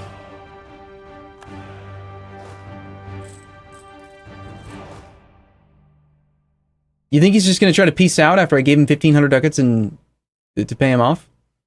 His enthusiasm's high. I mean, he's rivaled to Castile.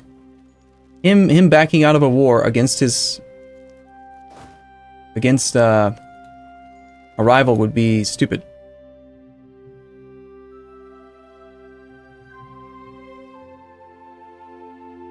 You think I'm wearing a bathrobe? Is this a bad color to wear for streaming? I'm sorry. Okay, this guy's almost willing for white peace, which is the only thing we want. Other than that, spy on Ming a bit more.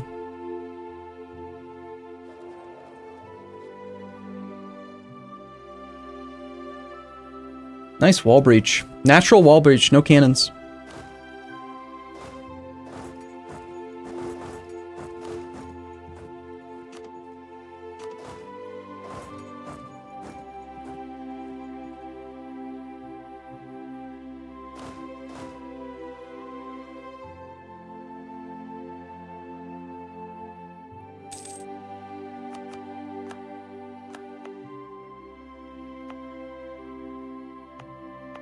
One, 2, 3, 4, 5, 6, 7, 8, 9, 10.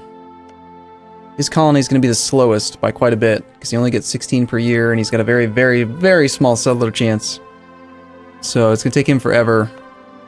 I think I might actually colonize just one more, because I don't want to wait for his one.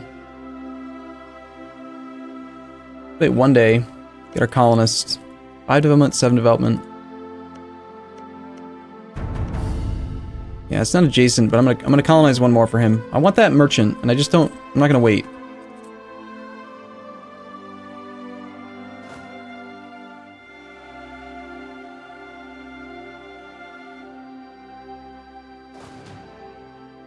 Maui is back. Maui's back. 10 months.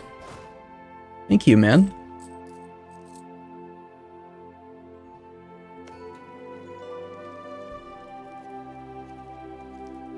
I'm embarrassed. I'm embarrassed to see this happening. I don't understand this paradox.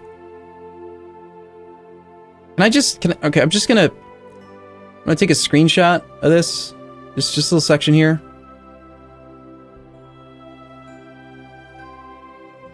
I'm gonna tweet this at Wiz and say, Wiz, look, Wiz.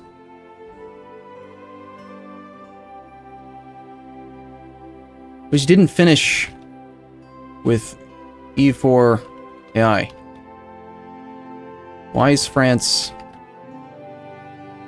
suffering 3.3% and ignoring his capital? Doesn't make sense. There's no good explanation for this that I can think of. I don't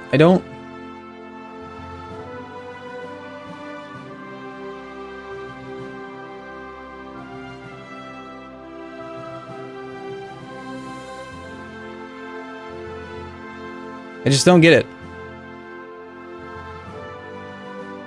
I'm just whining like I usually do. That's what I always do. You're not surprised, are you? How's our piety right now? Negative 43. Could be better. Yeah, we could finally pull another guy off of here. Let's pull another merc off.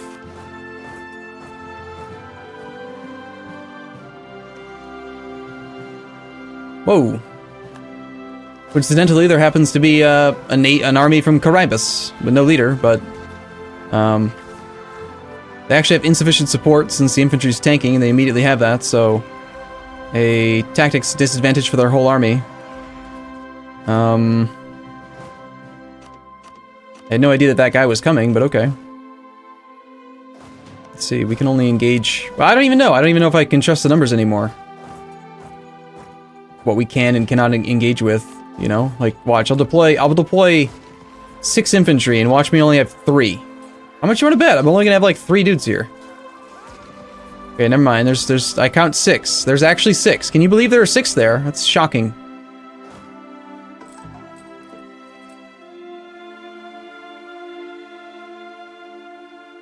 They should be able to handle simple calculations like, I'm over the supply limit.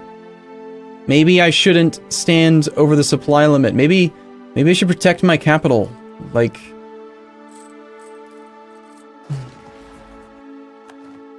Maybe it's a thing they should do. Wish I could get another general. Wow, we have 4 out of 6? Government rank, feudalism, the 3 mountains. The 3 mountains, I think, is one of our national ideas. Yeah. Okay, what else is getting us all the way up there? Demi nobles were empowered, and we have power projection. Man, it's times like this I wish I really did still have the ability to interact with the nobles, because getting a free general every 10 years or 20 years, whatever it is really handy. Any new missions? No missions available. Sakalava. Well, I really wish we could just get this tech so that I could just completely ignore piety, because that's kind of what I want to do.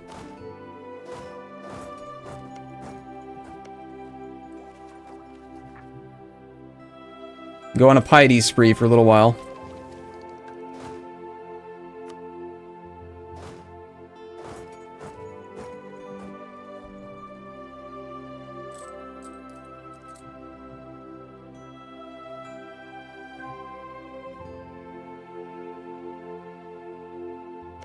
He's just gonna... I mean, this has been going on only for 100 days, but...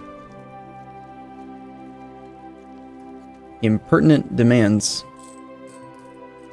For 10 years. So this is our biannual... I think it's called a biannual pulse. This is the opposite of the good event we could get. If every single one of our vassals had less than 10% loyalty... less than 10% liberty desire... Then on the biannual pulse, there's like 200 or 300 different events that can fire. One of which is reduced integration cost. This is the bad version of that.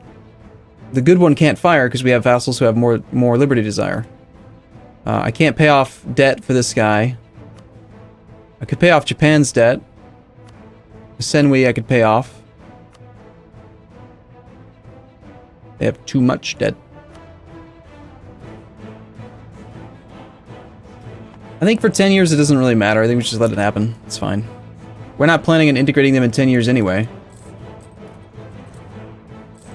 So it's not like it actually costs us anything. As long as we don't complete the integration during these next 10 years, functionally that modifier doesn't do anything. Look at the French stack. Is it moving? No. Now it's suffering 3.5% attrition. Send a letter to Uichi. Administrative aid. Well, obviously we want administrative aid, yes. Give me some monarch points.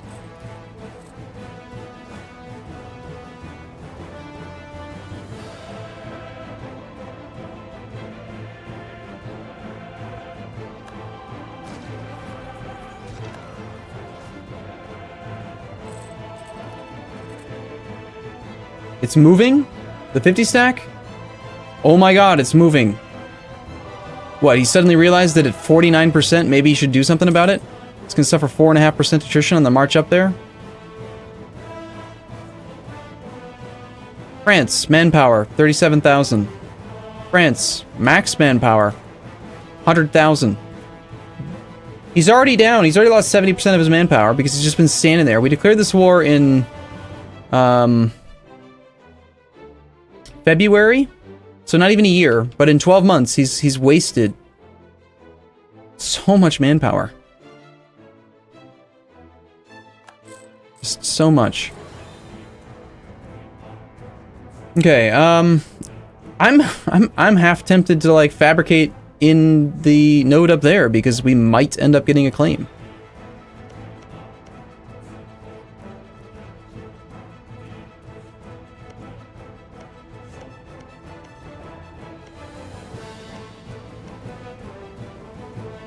Just release Fulo. Fulo has some other cores. Quite a few, in fact. What are, let's just go check Fulo ideas. EU4 Fulo. Make sure he doesn't have anything horrible.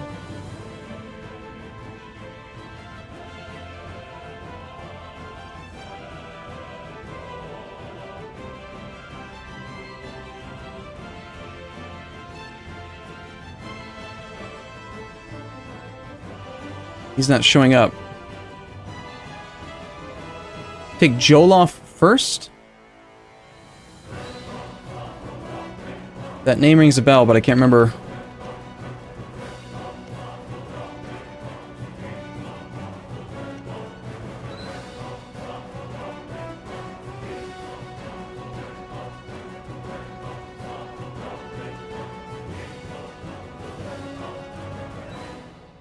Fulu has the National Idea Group West African. It's a generic idea group. West African ideas are plus 15% national manpower, plus 20% looting speed. A bunch of crap that doesn't matter, doesn't matter. None of it matters.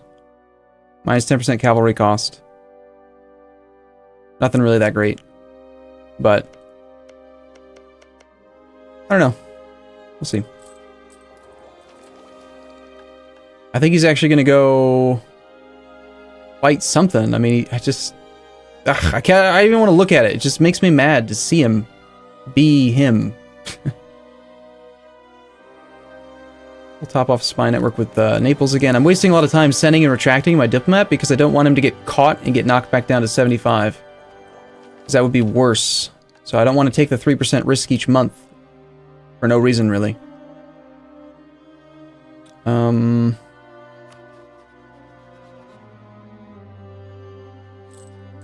We have the drunk singing Swedish dude. The merchant guilds lose loyalty and lose influence. Damn it. It's a horrible event. They're going to be so disloyal.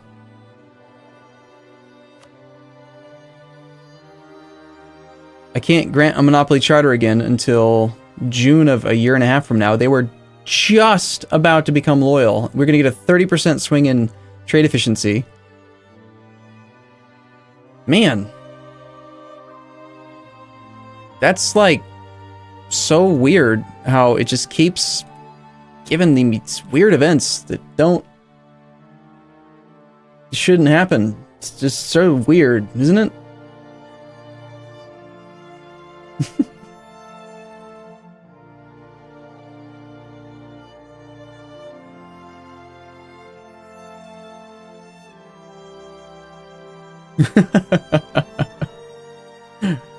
Arooks. Look, a bird! Look, a squirrel! Weird. How about we just don't have that event? How about that event sucked? And I'd rather have not that event. What happened? My computer crashed, sort of, somewhat, kind of, a little bit.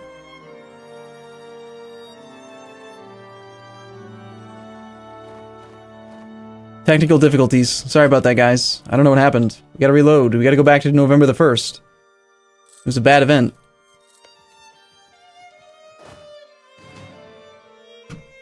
And my mouse is acting up a little bit right now.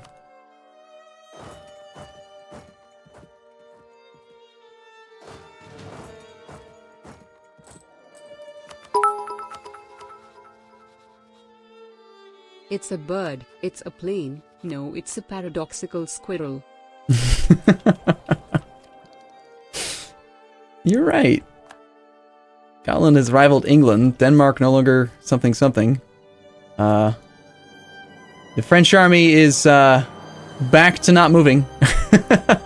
Great. So apparently he just started moving within the last month, really? Or hold on, does the autosave, maybe the autosave took us back a month or two. It could be that he was waiting for that one dude and now he's gonna move?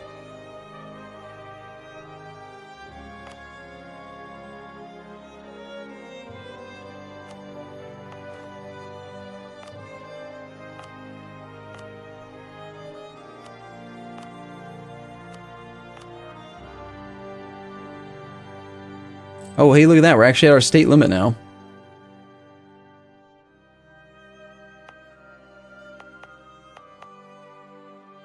But there's a couple that I've got that are states that are not cored on purpose because I'm just trying to get 50% autonomy for a while instead.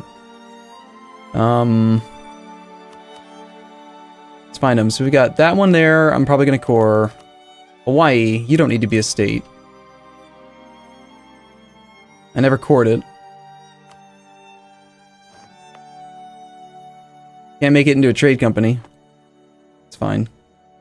I'd rather have this one, since it's upstream of our primary node. And we're going to take land in it.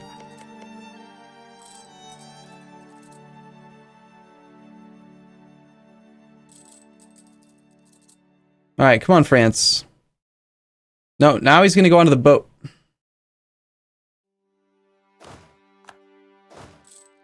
Not going to go relieve the siege of his capital. Damn, we had a wall breach. Or a disease outbreak. It sucks. Oh well. Can't always get what you want. Not everything can go perfectly. Can't have squirrels all the time, just on occasion. Yeah, okay, so he's just lost his capital. Rather than relieve the siege of his capital, he's gonna take these 27 units and go do something with them. Really not a big fan of this event either. It's better than the other one though. Let me guess, French enthusiasm's already coming down, huh? 36? God damn it. How hard would it be, like, to program an AI that could just understand, like, hey look, I'll take care of the New World. I've got armies there, I've got vassals there, like, I can do stuff over here. How about I take care of that, you take care of something else? Look at this. My derp. Well, first off, this derp's just ignoring everything that's happening. Ethiopia has the Peasants' War. But he's got 5Ks. He's going to match Castile and Brazil. He's possibly even training up another. Now he's making boats. Yeah, he's going to go up to 6. He's going to exceed his force limit by 1.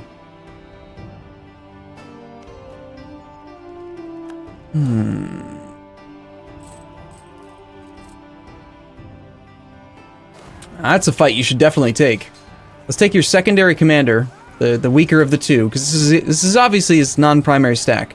Let's take the weaker commander with the smaller army, engage the larger force after both your capital and another fort nearby have fallen.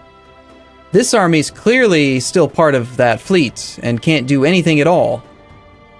It's not independent, it's not autonomous, it can't go help this fight. No, it's part of the other army, it's waiting for transport to get to a place that doesn't matter. I mean, on the one hand, I'm very upset because I want France to win and beat the snot out of Austria and Castile to make them weak. But on the other hand, I'm also kind of not so upset with France getting the snot kicked out of them, because whatever, it's a Westerner. We gotta kill them all eventually. I guess it's good that he's dying. By the way, are you gonna be done yet, dude? Why do you have high enthusiasm?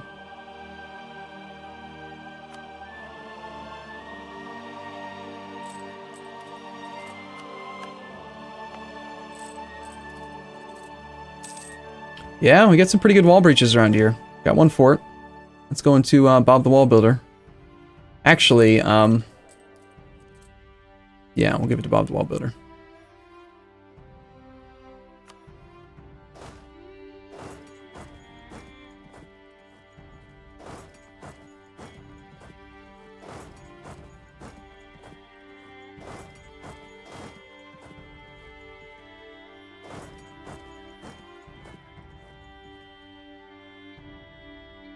We'll go relieve that defensive siege. That good terrain defensive siege. We'll get 1 month of loot over here. Still haven't taken the capital of Portuguese Mexico, but... There's the secondary army up there. Got shattered up there. Castile somehow has a 13 stack with no leader. Why do I play this game? Sometimes I wonder. Is he... Now he's gonna murk up. That's not ideal, but it's protected by a fort, so it's okay.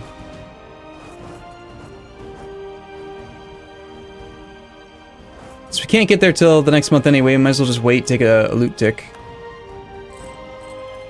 Kidah's on low enthusiasm.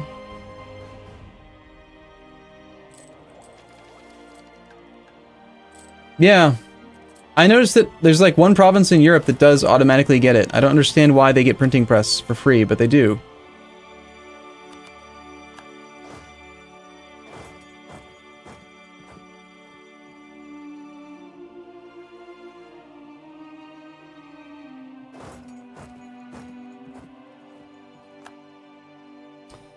We're gonna piece this guy out for... Do we care about the prestige? Care about money? No. We just take the 5-year truce. I just want negative piety as often as frequently as I can. Oh, Japan's actually sieging him out. Oh well. Sorry, Japan.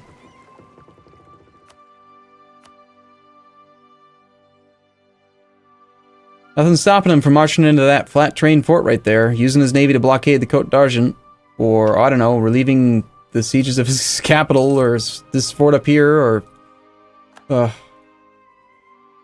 I will be so much happier when every single nation in the game is removed, and it's just me. And then the stupidity of the nations is not going to be a thing. My 1 stack. No, my explorer! No! You explored in the wrong area. You were supposed to be exploring something else. Yeah, we're going to be there... 21st.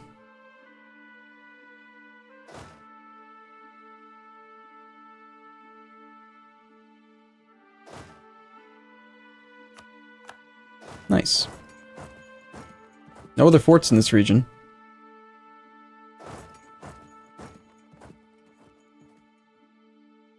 He's going to attack in defensive terrain against the better leader, because he's smart.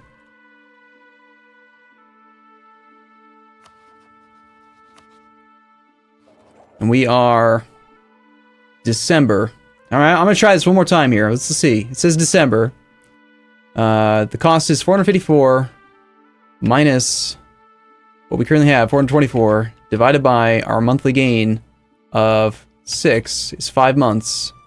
We're currently in the 5th month. Aha! See, I'm not crazy. It is it's wrong. I'm not wrong. It's wrong. We're in the 5th month.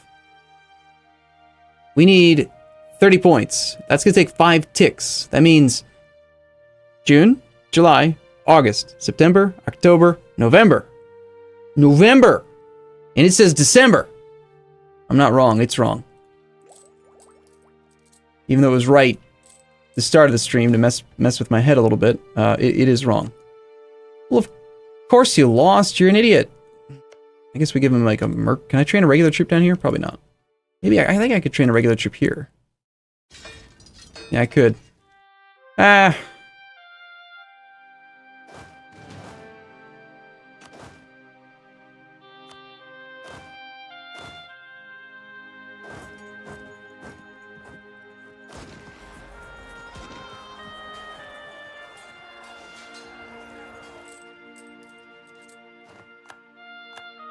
Having colonial enthusiasm expire is not good.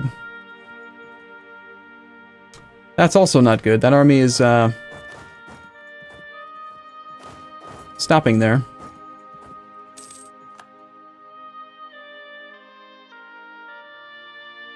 Well, I wanted Europe to be in chaos. That's what's happening. Watch, we're gonna find like a 50 stack of France down here soon.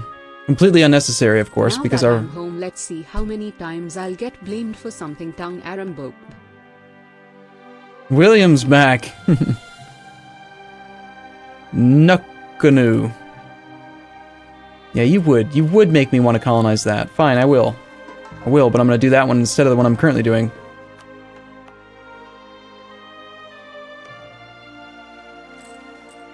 Since they're functionally the same.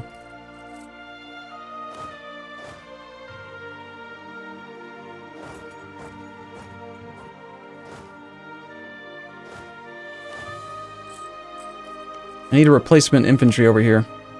We actually have manpower too, so I'm gonna hire a regular troop. Although I want some more cannons. We only have 2 cannons over here. We should probably go up to 4.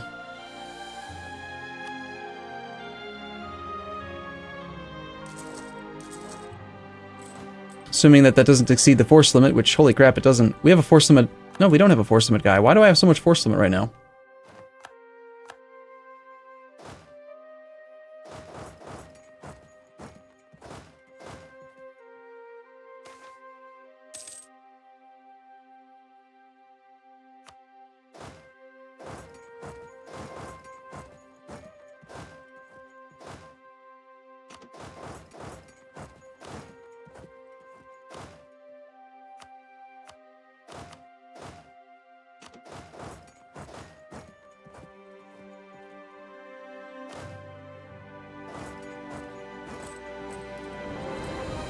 Isn't this like the absolute most impressive display from France you've ever seen?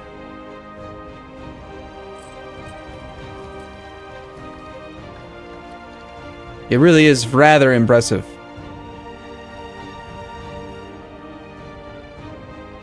This just be like a case study on the AI. Not only that, but like my vassal's not even trying to relieve a three-man siege of his capital, despite having somewhere in the fog of war he's got like a 4 stack. I think Bob's wax job has 6 regiments right now. He could totally relieve that, but no, it's just his capital. Not important in any way. Thank you. You are a man I truly respect. Keep it up Damn. and keep pushing the limits. Thank you. Adrian 1996. We got 3 more beyond that.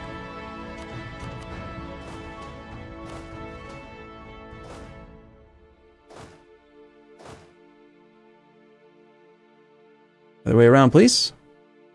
Not him.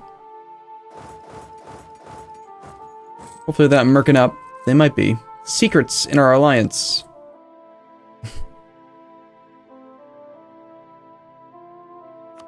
Apparently, France thinks it's important to spy on me right now. That's where all of his mental energy is going.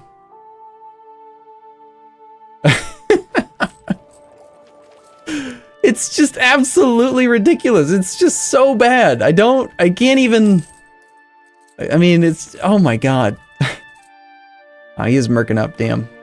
Crap, I'm already locked to combat as well. Alright, well, all you guys better go that way then.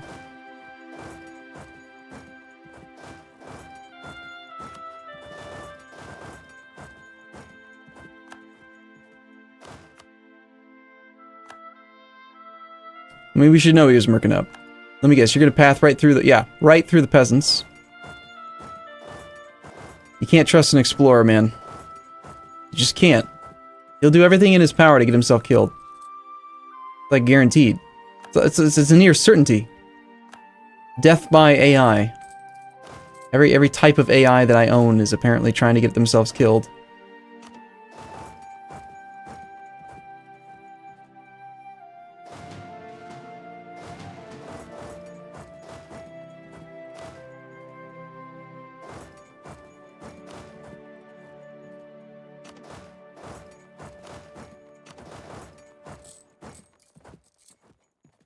Okay.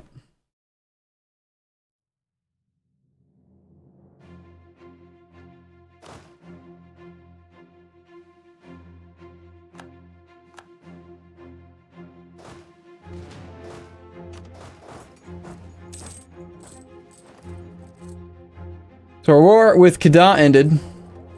I'm assuming that the French are surprisingly not wanting to be in this war. So much for giving the French so much that they get a coalition.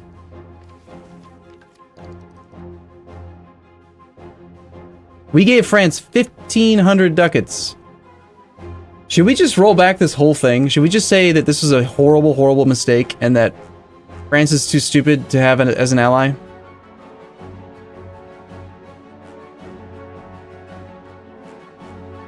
I feel like there's one more person I'm allowed to declare war on that was a Sunni. Is it the Maldives? No, it was Castile had expired. We do still have Bengal. Mitapa, no. I think we should just take the tech. Getting a lot of people saying yes. I mean, here's how this plays out, right? France gets down to 0 enthusiasm. France gets full occupied. France maybe goes bankrupt.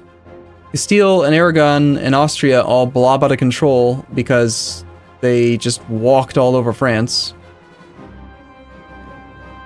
We weakened one of the world great powers. We weakened the 4th rank great power, but we just made the other guys that are here stronger. We're giving Castile like the ability to connect his lands, possibly.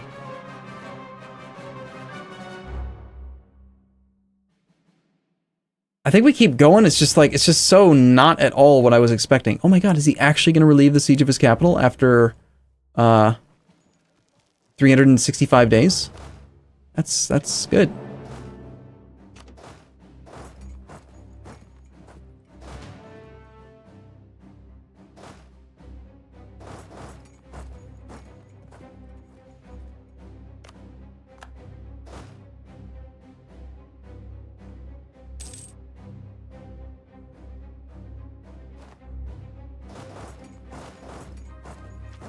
Take another idea. I think I'm going to take the military attack.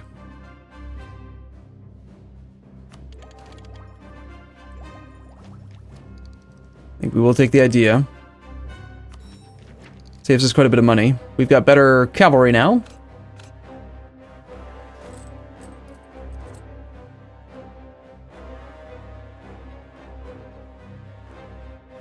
I think we might want to just turn this whole army around now and actually go after that rebellion, because I don't think this vassal can take care of it on his own. We should gear up for war with England right now then, while we're already at war with Austria, since that's not gonna... Here's the thing, France, they're gonna peace out, but it's gonna take them a very, very long time before they actually give up. Good job. Good job there, Bob's Wax Shop. We're pleased with your performance. I actually do think that that's pretty good. Apparently my subsidies to Bob the Wall Builder ended, and he's probably practically bankrupt. He's...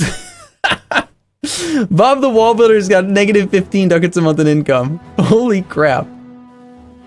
Oh, he's got 1,000 ducats in debt. Wow.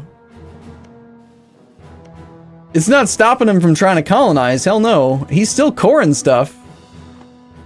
I mean, how bad would it be for me if our colony goes bankrupt? If he actually goes bankrupt? What are the effects of bankruptcy? Increased unrest. He can't have any morale of armies.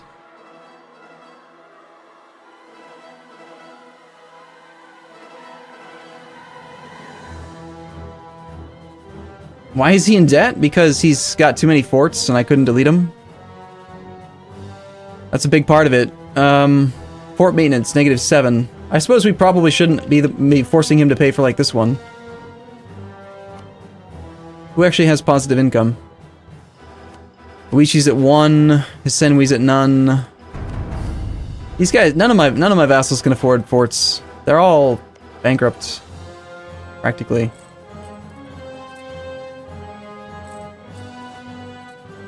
I think we just keep him afloat. I think we pay off some of his debt for him. I don't want him to go bankrupt. A big part of his financial deficit is his interest. I mean, it takes a lot of money to build walls, and he's Bob the Wall Builder. I mean, that's his job. This is one job. He had one job, build the wall. We gotta let him build the wall.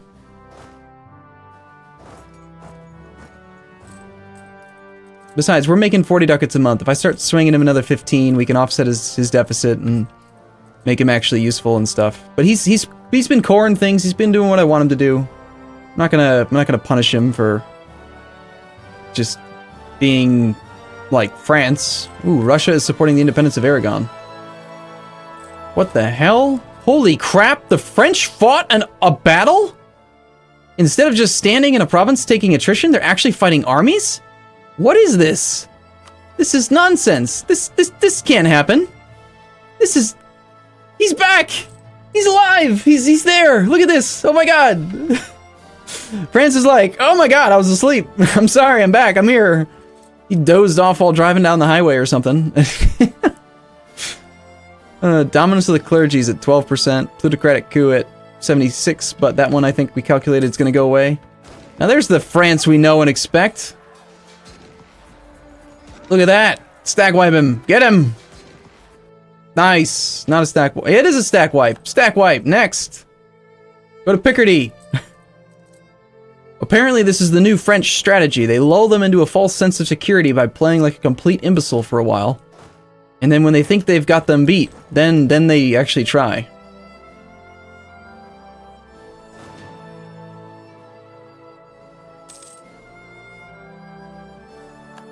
Alright, so I need a diplomat so that I can help this guy out. We just took tech, so we don't need to spy on Naples anymore.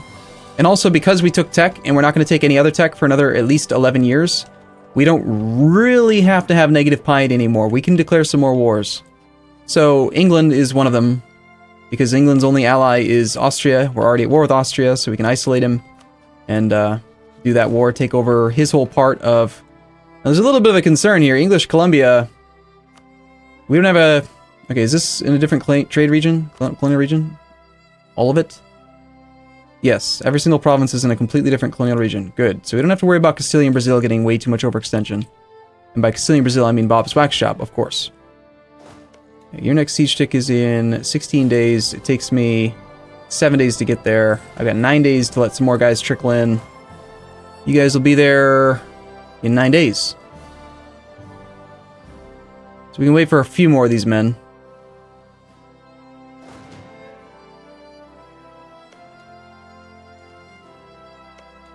So we gotta be there before the 28th, otherwise they'll succeed in their siege. And actually, the rebels are weird. Sometimes they can succeed in their siege anyway, even if they shouldn't be allowed to.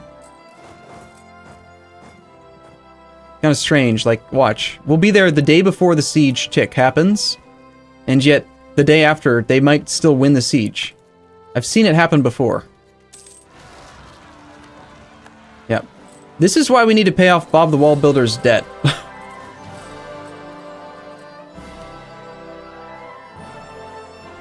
They have too much debt. 1,100 ducats. I'll pay for it, man.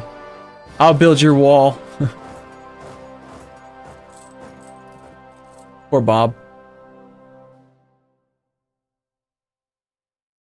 Good news is that if France, either France turns it around and actually starts doing things good, or he doesn't, in which case we get 100% war score for ourselves. Out of curiosity, I wonder if Castile is still going to give us Holland for no reason at all, even though it shouldn't really be a thing. Could happen. Lima is defensive terrain. There is no fort here.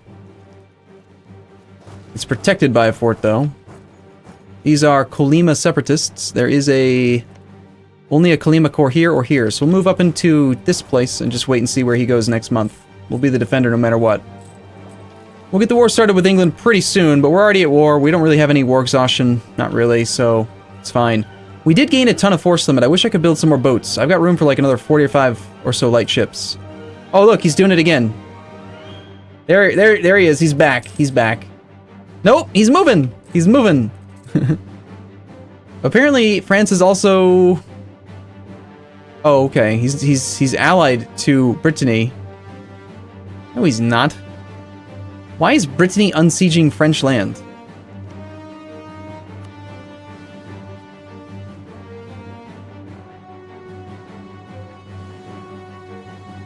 Does anyone understand why is Brittany, who's not allied with France, unsieging Flemish separatists for him?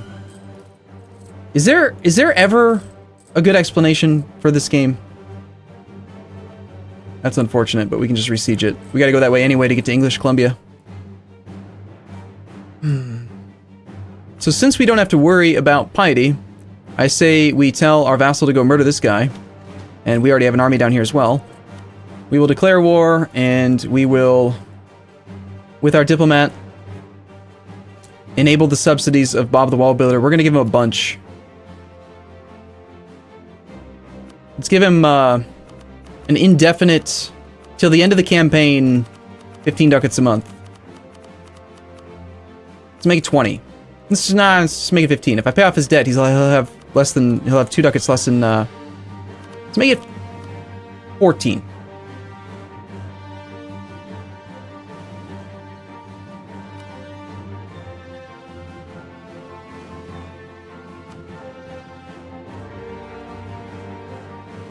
Okay, we are now subsidizing Bob's wax job for 440 and Bob the Wall Builder for 14. We just declared a war on Sakalava. Our current siege leader is not being used, Kaisho. We have just a single level 1 fort over here. We've got 2 cannons. We'll march down that way, leaving behind an infantry in both provinces. I'm assuming Sakalava's got like no army. Yeah, it's a 6 stack.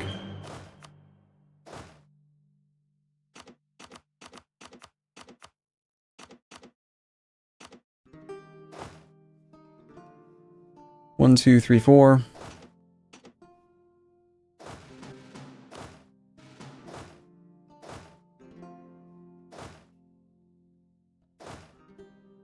Damn it, game.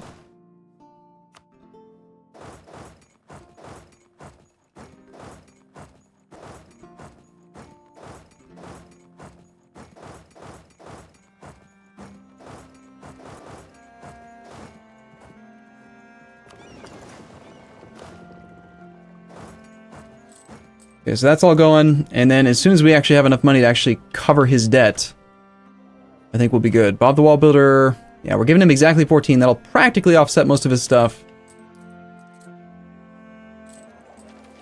I'm gonna take a quick save just because I haven't actually taken a single save since we started, because it was just so weird. 1572, 04.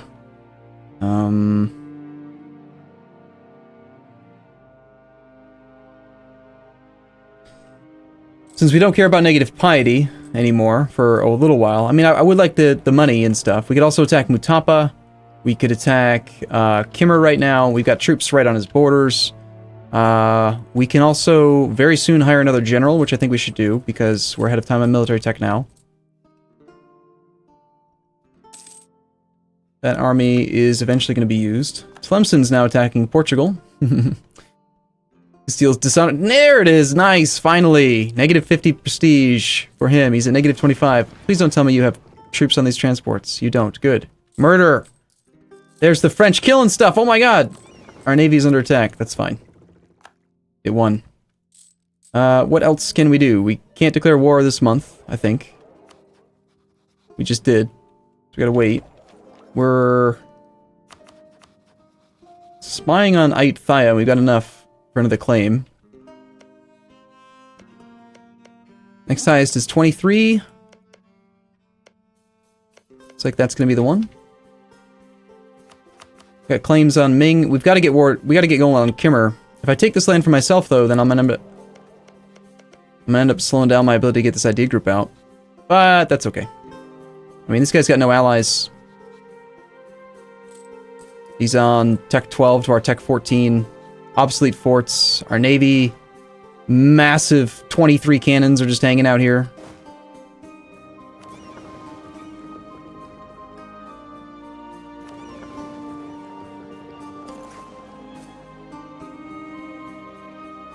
We'll wait a month or two on that one before we make that happen. I gotta get over there and deal with that. Would you please start marching yet? What are you waiting for? Come on. I want to be the defender. I don't want to take any unnecessary losses. Making me waste all my time.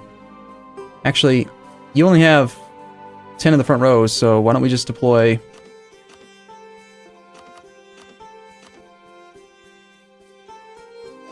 These 6 can go... start heading that way. They might be able to take some of these guys.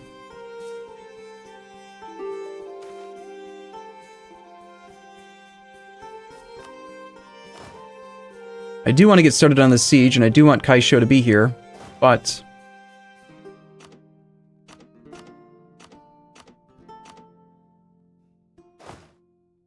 I'm gonna kill his army.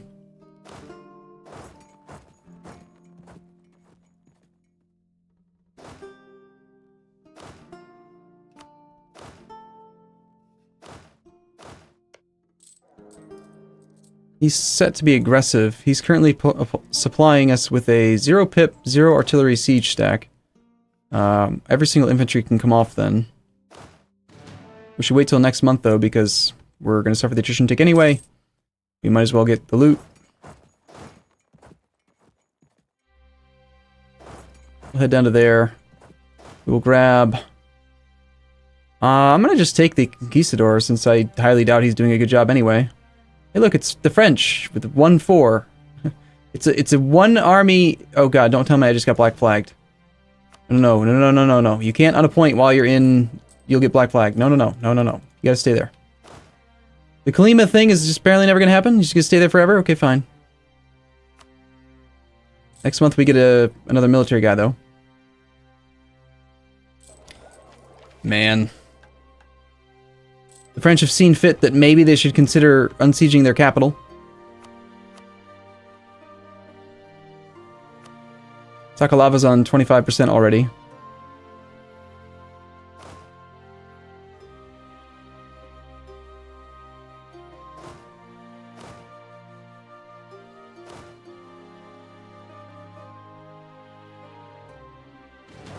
He's got nowhere to retreat to, so he'll probably just go to Antimoro if we don't stack wipe him.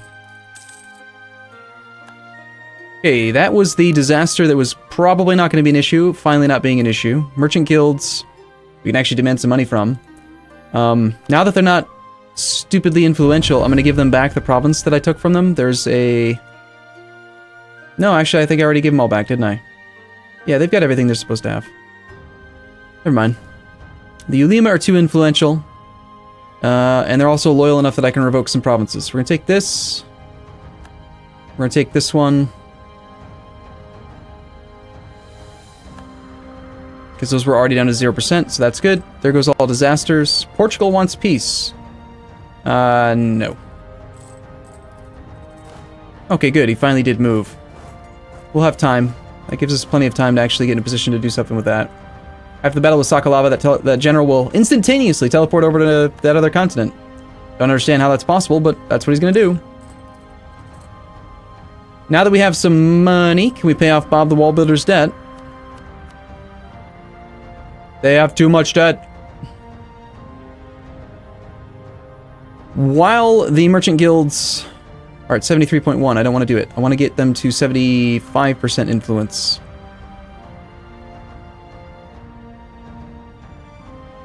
$77.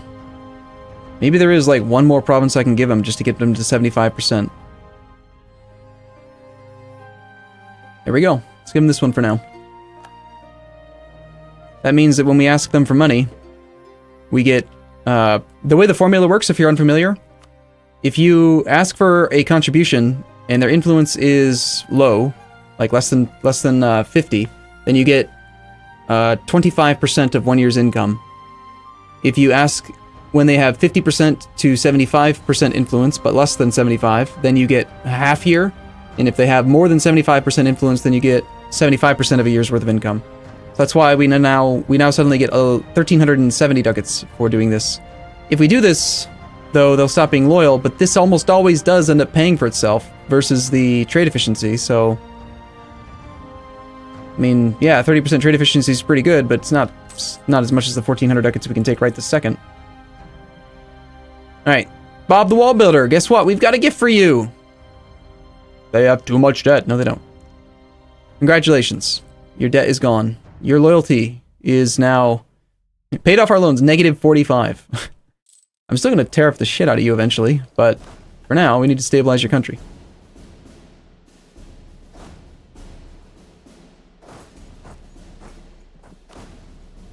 Alright, that leader is now no longer busy. And instantaneously, he can teleport across the map once the siege is done.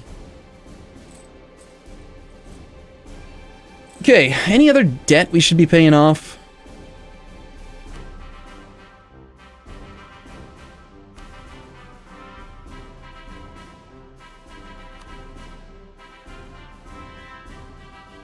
Or subsidies we should be doing to make these guys better? I mean, they're already colonizing, right? Like, I can tell that,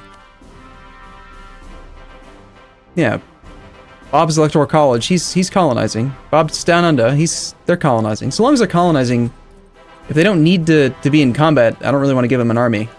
It's like Austria just pieced out Venice. He took over 2 provinces, Friuli and Treviso. Fair a little bit of development. Yes, that's the battle you should be doing. Fight him right there. It's a nice song. It's from Hoi 2.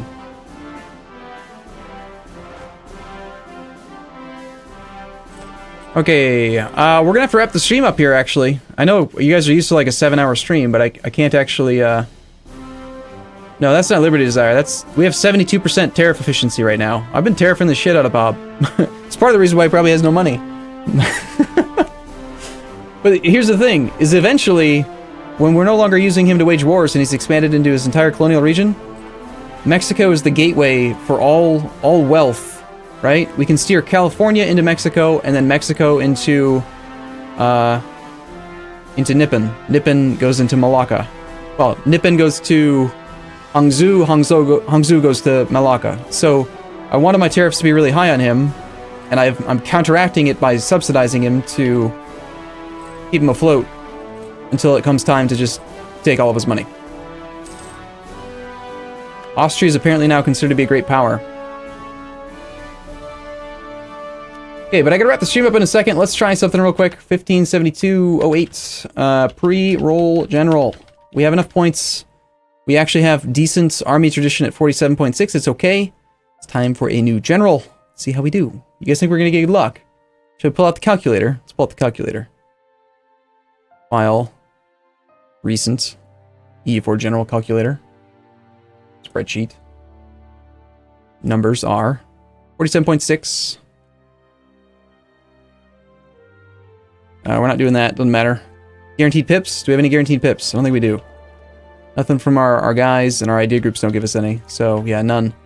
So, we have an average of 6.83 pips, somewhere between 3 and 12. Let's see what we get.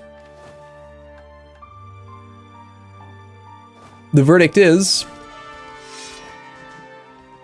a 3-1-2-1. That's 1, 2, 3, 4, 5, 6, 7. Right where he should be.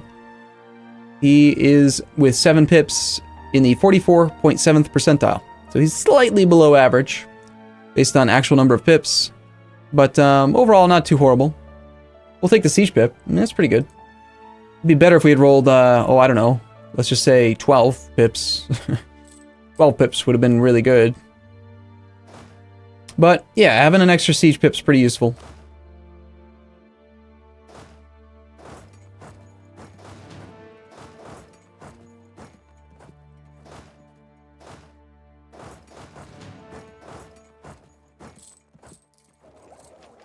We're not making nearly as much money now. All right, I can go a few more minutes. I can't go for very much longer, but there's a couple more things I'd like to try to get done. So we're gonna take our 6-1 and we're gonna go relieve that defensive siege now. You know what? I kind of like to get some cav over here. I feel like if the game is occasionally gonna just sort of screw me and just like not deploy all my infantry, we might want to have cav to guarantee that we can flank, because that just sort of makes sense to me. What happened to Bob's Wax Job's army? He's still got 6 troops. Where are they? Bob's Wax Job. Is he in these right now? Probably. One of these might be a fort, possibly. Maybe he's sieging it. I can't. Isn't it silly that it doesn't reveal the fog of war when your vassal explores land that you haven't seen? Like, he's a subject. You'd think that they'd write home. Ooh. Glad I came over here. Check it out. Francois de Valois redeeming himself as best he can. Rather convincingly. And I'm hoping that they are retreating to Paris. Are they? No. They're going to retreat past it. Well, we got 69 war score over here, but we don't actually have the fort occupied yet, so... It has to be true. Lose stability or gain corruption. That's an easy choice.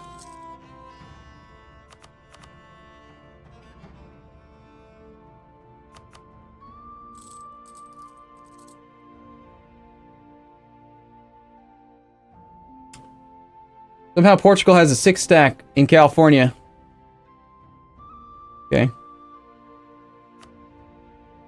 I mean, okay.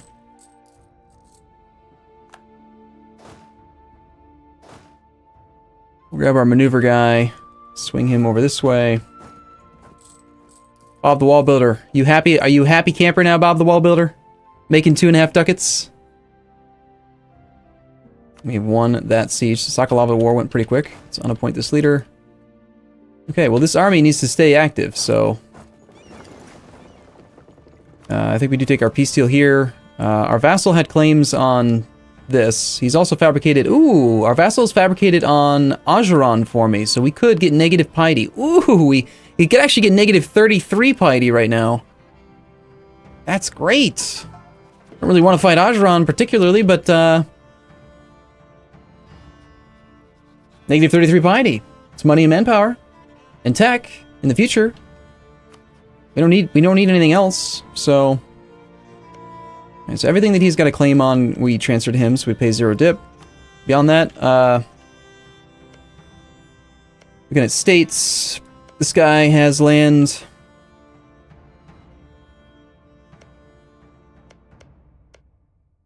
All along that state, so I'm gonna give him everything in that state. And I own this land down here. I don't really particularly want it, but I did turn it into a full core at one point. It's already a state, right? Guess we can take that. We'll keep it ourselves.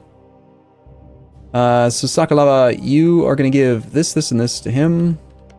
This goes to him as well, and this goes to him as well. I'm going to pay the diplo points for it either way. It's only 13% overextension.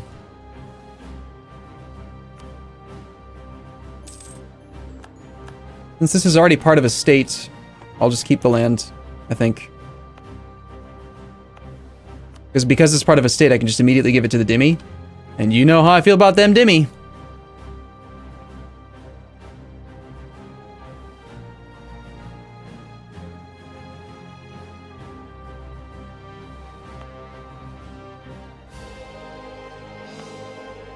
I know we're doing an idea group right now and we shouldn't really be coring much, but I can take little bits here and there. So, before we walk by English Mexico, shall we get our war started with England?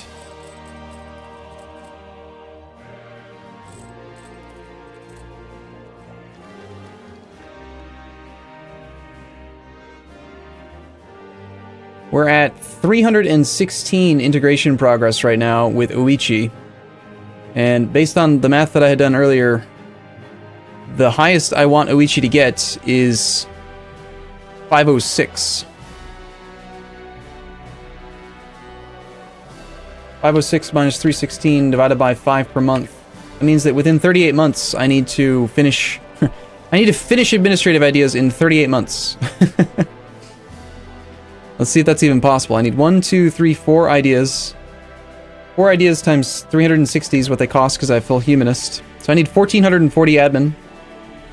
Minus the 55 that I have. Minus my gain. I'm currently gaining 15 per month. 15 per month, and I said 38 months, was it, just a second ago? So I'm going to gain 570 points. Which leaves me with a 815 admin point deficit. So that means that our options are A, slow the integration of this guy. B, intentionally toggle Scootage on and off and on and off and on and off to make him disloyal so we stop the integration. I'm going to go with option A, which is to just reduce our diplomatic reputation for now, which this also earns us more diplo points, which is good. We don't need to integrate right now. We don't need to integrate quickly right now. So we're going to turn this policy off, which will slow the integration down to 4. And then that math again was 506 minus 316. We need 190 down. Now it's divided by 4, which gives us 47 months. 47 times 15 gives me 705 admin, plus the 55 that I have. It's only 760. It's still not enough. We got to slow it down even more. Which we're probably going to end up doing just by taking some land and having overextension. Might even update next month, actually. Ooh, annexed subjects. When that drops off, I'm going to very quickly start integrating. Ugh, that's in next year, too. We're going to end up having to do some Scoodle toggleage to minimize the cost for integrating him. It's just going to have to happen. Level 3 interior fort. Yeah, I think we have to declare this war, right?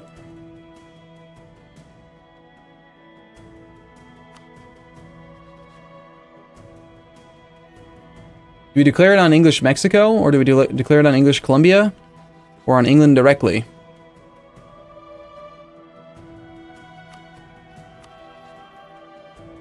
Well, that answers that question. I don't have a CB against those guys. A, to Uranus allied to Hejaz, so you can get custody of the holy cities if they heed the call to war. D. Ashran is allied to Hejaz. Custody of the holy cities, that is a triggered modifier? I don't need the missionary. He does nothing for me. The yearly prestige is also pretty pointless. I mean, I'm at 98.49, and I lose 0.05 per year. Because I'm a great power with Ryukyuan ambitions, the Shuri Castle inspiring victory, power projection, cadet branches. Like I don't even I just sit at 100 all the time, unless I'm spending it. So it's not really a factor. It's a good thought. I mean, I don't mean to sound like I'm not grateful for the suggestion. It's a good idea. It's just I don't know. Okay, we got a new war. We're going to dispatch these 4 cannons over to here with it gives us 7,400. We need 8,400, 9,000. 9,000 plus some, and then we'll take the siege guy that's not quite as good, which is you. Go siege that. And then the other guy with a little bit more maneuver is going to go over this way, and we're going to take care of the Portuguese. We're only making a little bit of money. Ooh, negative piety. That's awesome. Game's like, I hear you like negative piety. Let me give you some more negative piety.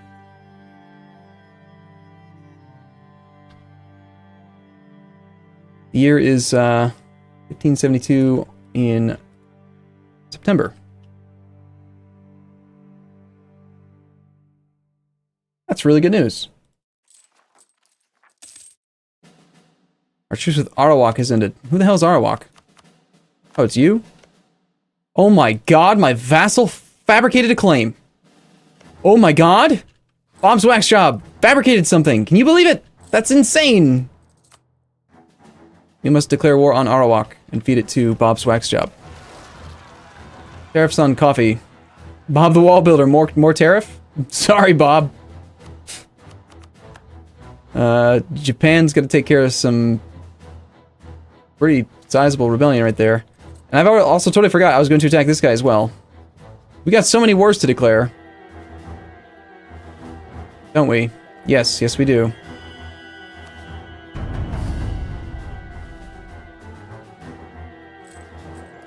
Vassal. How's France doing, I wonder? It's still not doing that great at taking his capital back. He's got 1 siege pip. He's got enough cannons that he could get a full bonus against it, but he's cleaning it up. He's actually getting back into a good position. This was why I hadn't declared. I was waiting on these guys.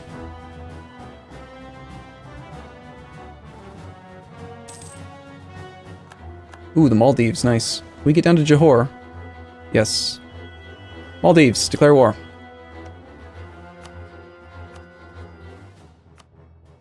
Crime against all is more important, I think. And with all these offensive piety-gaining wars, we're still at negative 35. I am super excited about that. That's amazing. We could try to get Bob to attach to us. Let's tell Bob the Wall Builder that he is to be supportive, yes. And that his attached target is just that one. And here he comes. Excellent. He's going to provide us with a cannon. And it'll be at full maintenance. So I will leave behind then just 3 cannons.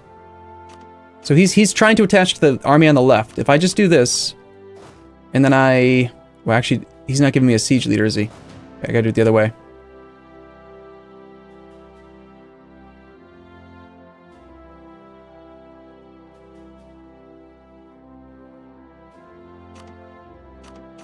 I think I can still convince him to come over here. No, actually, this is the right way. Yeah, I just take these guys off. The siege will temporarily stop, but if I turn off the attachment on here, he should still just path over here and join up with that. My 3 plus his 1 equals the +2 bonus plus the siege pip from my general, and he'll just attach right there and suffer the attrition for me. And go into debt, you know, because that's what he does. Man, I really wish I had more time today. I had to record a bunch of, like, other stuff. And I kind of really just wanted to play Ryukyu all day, but I couldn't. Ooh, these outbreak from Bob's wax job. It's painful. I wonder if Japan's going to be okay. You think he can take care of that? He might not be able to. Oh man, I was wrong. We didn't make it. Damn it, game. We didn't make it by 1 day. The entire 11 stack just suffered 1% attrition. I'm annoyed by that. Tell you what, we're going to use this army, smash Kimmer, and then we'll take most of it up there to help out Japan. Because once we smash Kimmer, he's got mothballed forts.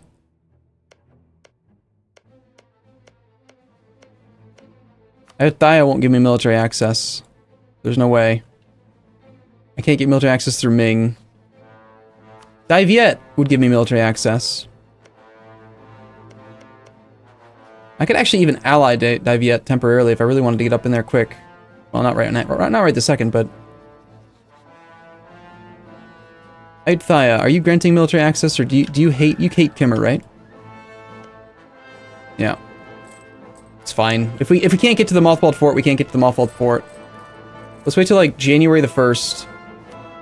And then I totally gonna wrap up the stream, I swear. But I wish I could play longer.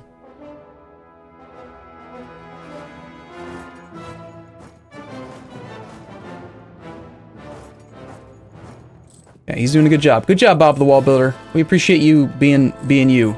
Japan, meanwhile, over here with 9 troops. Who knows where he's going? This war's over, buddy. Oh, are you trying to siege this? You think my vassal's trying to go for these? This silly little boy. Don't attach to me, you.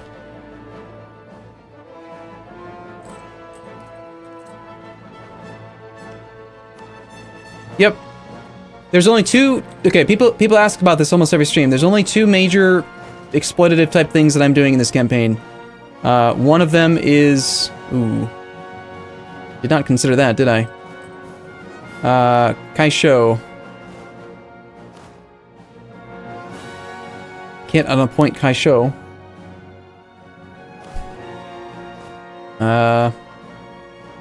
Looks like you're not going to be moving for a second, Mr. Explorer, man. I need that extra maneuver pip to save me some attrition. This type of thing is minor, but look, we go from 1.9% down to 1.6. So that's 3 troops times a lot of regiments that we don't lose. And honestly, 1.6 is still more than the attrition we would suffer at sea. So let's do this. We'll take the mercs.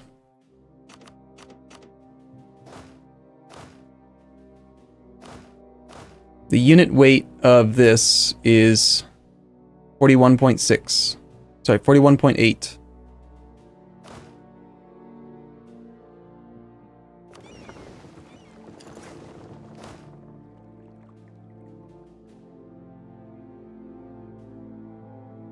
I think that's including the 6 troops that just took off, because I'm pretty sure we only have 38 here. Yeah, so we should be okay. If we take those mercs out to sea, they'll suffer 1%. I think the majority of the army will suffer nothing, because we're going to be at sea on the 1st. And yes, I was right. Good. So that saved me quite a few men. These guys can now dock. We declare war on you. It's glorious in the eyes of God, unfortunately. I'm assuming his mothballed forts are still mothballed.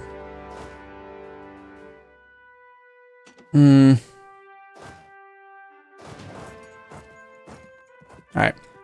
I think it's a good spot. If I try to, like, get in position, I will hopefully remember. I'm going to take a save again and just back it up and say, don't forget to go for the mothballed forts. 1573-01. Mothballed forts in, what is that? What the hell's the name of that country? Kimmer? Kimmer. Alright, cool. Okay, it's 5:22. I'm 20 minutes after my scheduled time to quit, and my wife's going to be mad. That's just what happens, so yeah. Gotta go! I will be back, though. We're gonna keep on streaming quite often. I'm having so much fun doing this. We'll do this practically every other day, at least, on Monday through Friday. Thank you, The Shot Unheard. 1,500 bits. Thanks, man. And Visarov and Asais, if I missed your resubs a couple minutes ago, apologize. I was really into it. Mighty Atai and Droch Brief. Missed you guys as well. I got too into it. Alright, cool. It was short, 3 hours. It's a short stream, sorry. Alright, gotta go. See you guys in a bit.